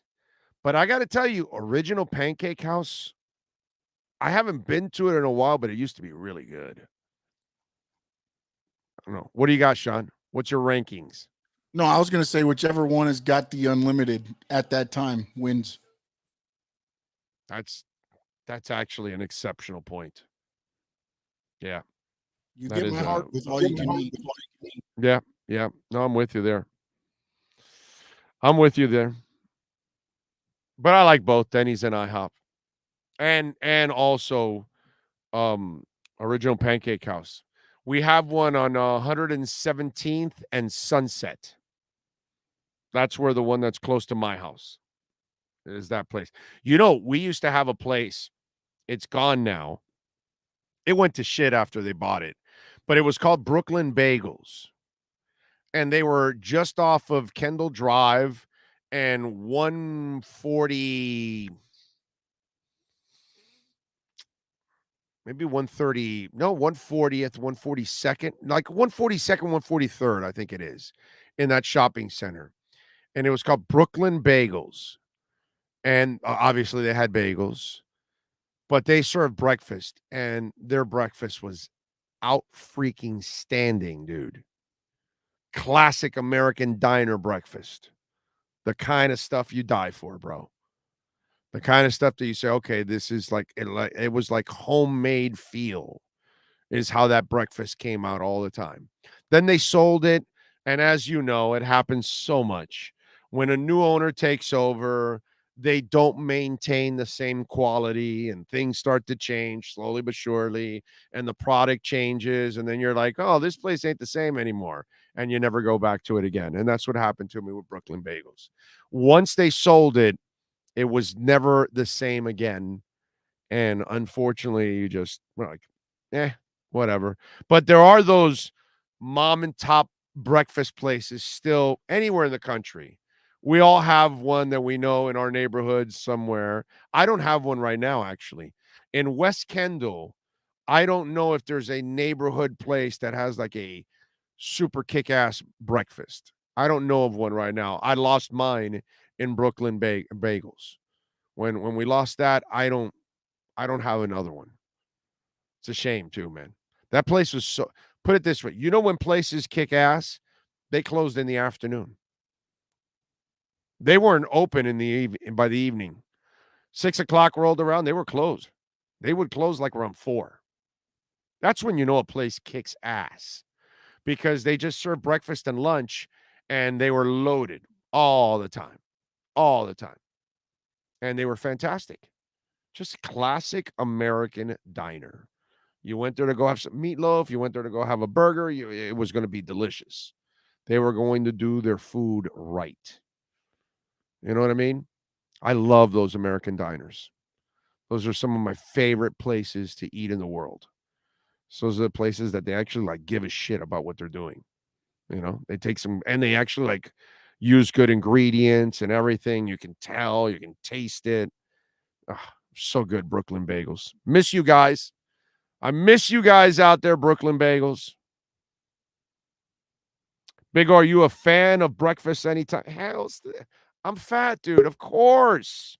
It's a loss, fat people. We love breakfast at any time. Yes. We were made for that commercial with Denny's. I want lunch during breakfast, and breakfast during lunch, and dinner during lunch, and lunch during breakfast, and breakfast during dinner. And then, yeah, of course. All of that stuff. Hells to the yeah. I haven't met a fat person that wouldn't have a stack of pancakes at night. That's why we got fat. DJ Gallagher says, I just laughed so hard and my office mates are asking me, what the hell am I listening to?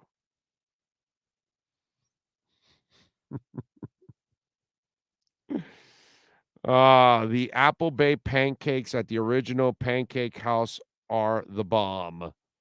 I never had those. Interesting. I just had chicken. Now I want waffles. Of course. Who would have? Chicken and waffles. Where is it? Come on. Where are you? Where are you? Is it here? No, it's not here. Oh, damn it. I thought I had it here. I don't have my Roscoe's chicken hat. It's probably downstairs. I don't have my Roscoe's. Hell yeah. You know, when you go to LA, it's the law. Okay. As Nino Brown would say, it's the law. And when you arrive in LA, of course, In-N-Out is a must. But if you do not go to Roscoe's Chicken and Waffles while you're in LA, I don't know if you should be allowed back into Los Angeles ever again. I'm just saying, it's an insult to Southern California when you don't go to Roscoe's Chicken. Just saying. Okay? If you want to be treated right in Southern California, go to Roscoe's Chicken. Funny story. I used to weigh 115 pounds. Ever since I reached my 30s, I started putting on weight due to Spanish food. Oh, yeah, baby. Cuban food will fatten your ass up. Marky Mark says, what's up, Big O, everybody? Would you agree that trading Preston Williams and or Lynn Bowden Jr. is a must and common sense, because once all the cuts are made, it will be harder to do so? Mark, do you realize who the hell wants those guys? And Lynn Bowden may make the team as the 6th wide receiver. If he shows you again this weekend, more on the return game, you keep him over Craycraft because he's a better athlete overall. So he's not out yet, but nobody wants Preston Williams. I mean, you got to understand, these guys have done nothing and they have no trade value whatsoever. So you can't. They're not that movable, my brother. They're not that. Those are the kind of guys that people are looking and going, they're going to cut them anyways. Why are we going to give up something? And we'll sign them for nothing. And we won't have to give up anything. Those are players that they're not going to give compensation up for. But Lynn Bowden is one I would not give up on yet. What he did this week, he showed us a little something. Now, show us this week it wasn't an aberration and build on it. Okay? That's what Lynn Bowden has to do, or Bowden, whatever it is. He's got to do that now. He's got to show up again this week, because Craycraft is the guy that they know what he can do, and they know that they can count on him, But Lynn Bowden is a guy that may have an opportunity to be an even better player for you, okay, and a much better athlete in the return game. When he did kick and punt return, that was enormous. That may have saved his Dolphin career on Saturday night more than catching as a wide receiver, because think about it. If you're the 5th or 6th wide receiver, you're Trent Sherfield at 5, and you're Lynn Bowden at 6, you're not playing much as a wide receiver, but you are going to help out on special teams. You are expected to be a part of special teams. And that's why it's really important to have those guys performing in that area of the football team, not just as a wide receiver, because there really isn't a lot of space and a lot of playing time if everybody's healthy for the 5th and 6th wide receivers. That's just facts. Okay. Thank you, Big O. I agree, but we almost traded Shaheen, but he failed the physical. Yeah, but that's a tight end, and that's a little different because they aren't, he's a pass catcher. So maybe that was something that somebody like, the Texans needed, a pass catching tight end, and Shaheen isn't a bad player. If there's one thing I will say, I don't, he's kind of fragile. He's had his share of injuries, and again, more injuries now. But I will give it to him as a pass catcher. He's not a bad player.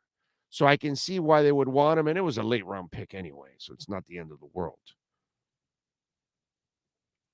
Alex says Trent Sherfield, I won't be surprised if he's on the field more than we think as a gadget player, along with his fantastic special teams.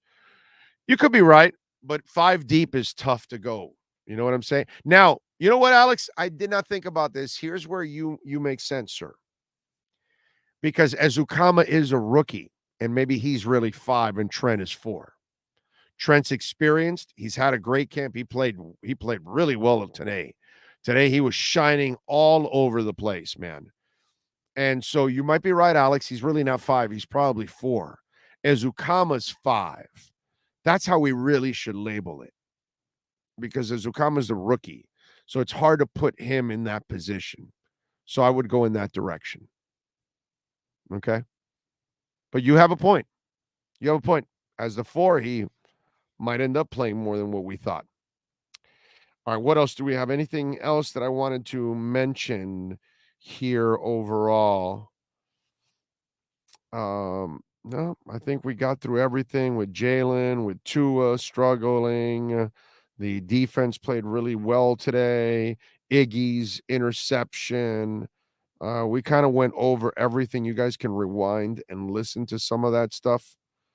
Do you see, by the way, did you guys see that they're going to have because I'm a huge John Wick guy and I love John Wick is one of those that I can watch over and over again. It's that kind of deal with me when we talk about certain movies, and they're going to have a prequel. I did not even know that this was actually in the works. I read it this morning and I was like, wow, this is actually really interesting. So if you're a John Wick fan, not that Keanu is going to be part of it, but the John Wick prequel series, The Continental, will now air on Peacock rather than Stars. The series is expected to debut on the streaming service in 2023, with Peacock currently having all 3 of the John Wick film released to date. The series hails from Lionsgate, which also produces the film franchise. The show was first announced as being in the works at Stars in 2018. Previously announced the 3-episode event series will explore the origin story and inner workings of the Continental Hotel, a centerpiece of the John Wick universe, which serves as a refuge for assassins. It is told from the perspective of a young Winston Scott, Woodell, based on Ian McShane's character in the film. Winston is dragged through the 1975 New York to face a past he thought he'd left behind in an attempt to seize control of the iconic hotel. Winston charts a deadly course through the mysterious underworld of New York City. The John Wick films have become a global phenomenon, yada, yada, yada, all that good stuff. So negotiations for the series were led by Val Borland, Executive Vice President and Head of Content Acquisitions for NBC Universal. Okay. What else? The cast of this series includes Ayomide Adegun, who will portray a young Sharon, based on Lance Reddick's character. Peter Green, who dons the fedora of Uncle Charlie, based on the tight-lipped body disposal expert. And Mel Gibson as Cormac, Ben Robson as Frankie, Hubert Point de Jour as Miles, Jessica Elaine as Lou, Michelle Prada as KD, and Hoon Kate as Yen. The only thing I don't like about this, now that I've read this part that I did not see before, it bothers me.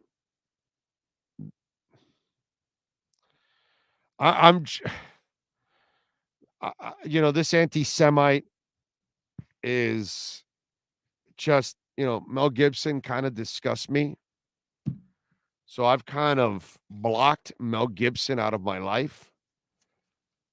I'm not Jewish, but I got tons of friends that are Jewish. And I got nothing but love for every religion. Okay? I'm not religious myself, but I respect it. And it disgusts me when anybody is anti anything.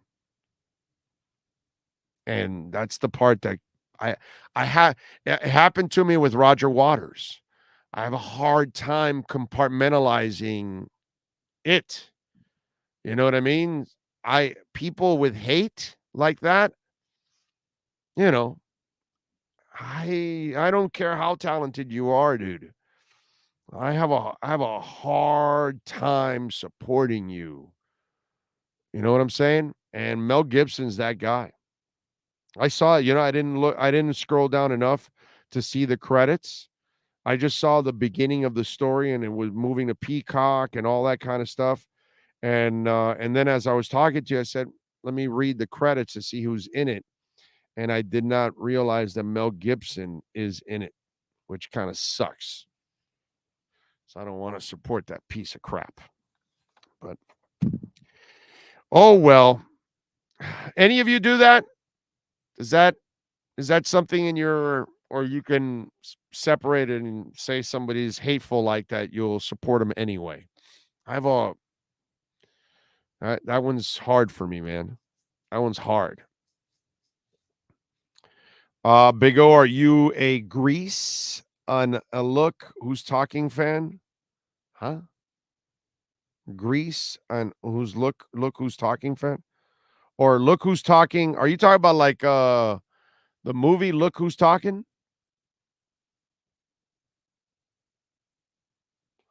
Yeah, the world has far too much hate. Yep.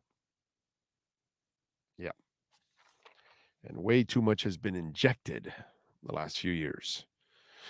Anyway, we are out of here. We will see you all tomorrow. We appreciate Cameron Wolf, Manny Navarro, Omar Kelly, and of course, Sean Stanley, who puts it all together every single day. The C-Man also in the mix. That is the folks coming at you. That is your motley crew today here on the program. I love all of you out there. We shall see you tomorrow. Same time, same place, same bat channel. Have a good one.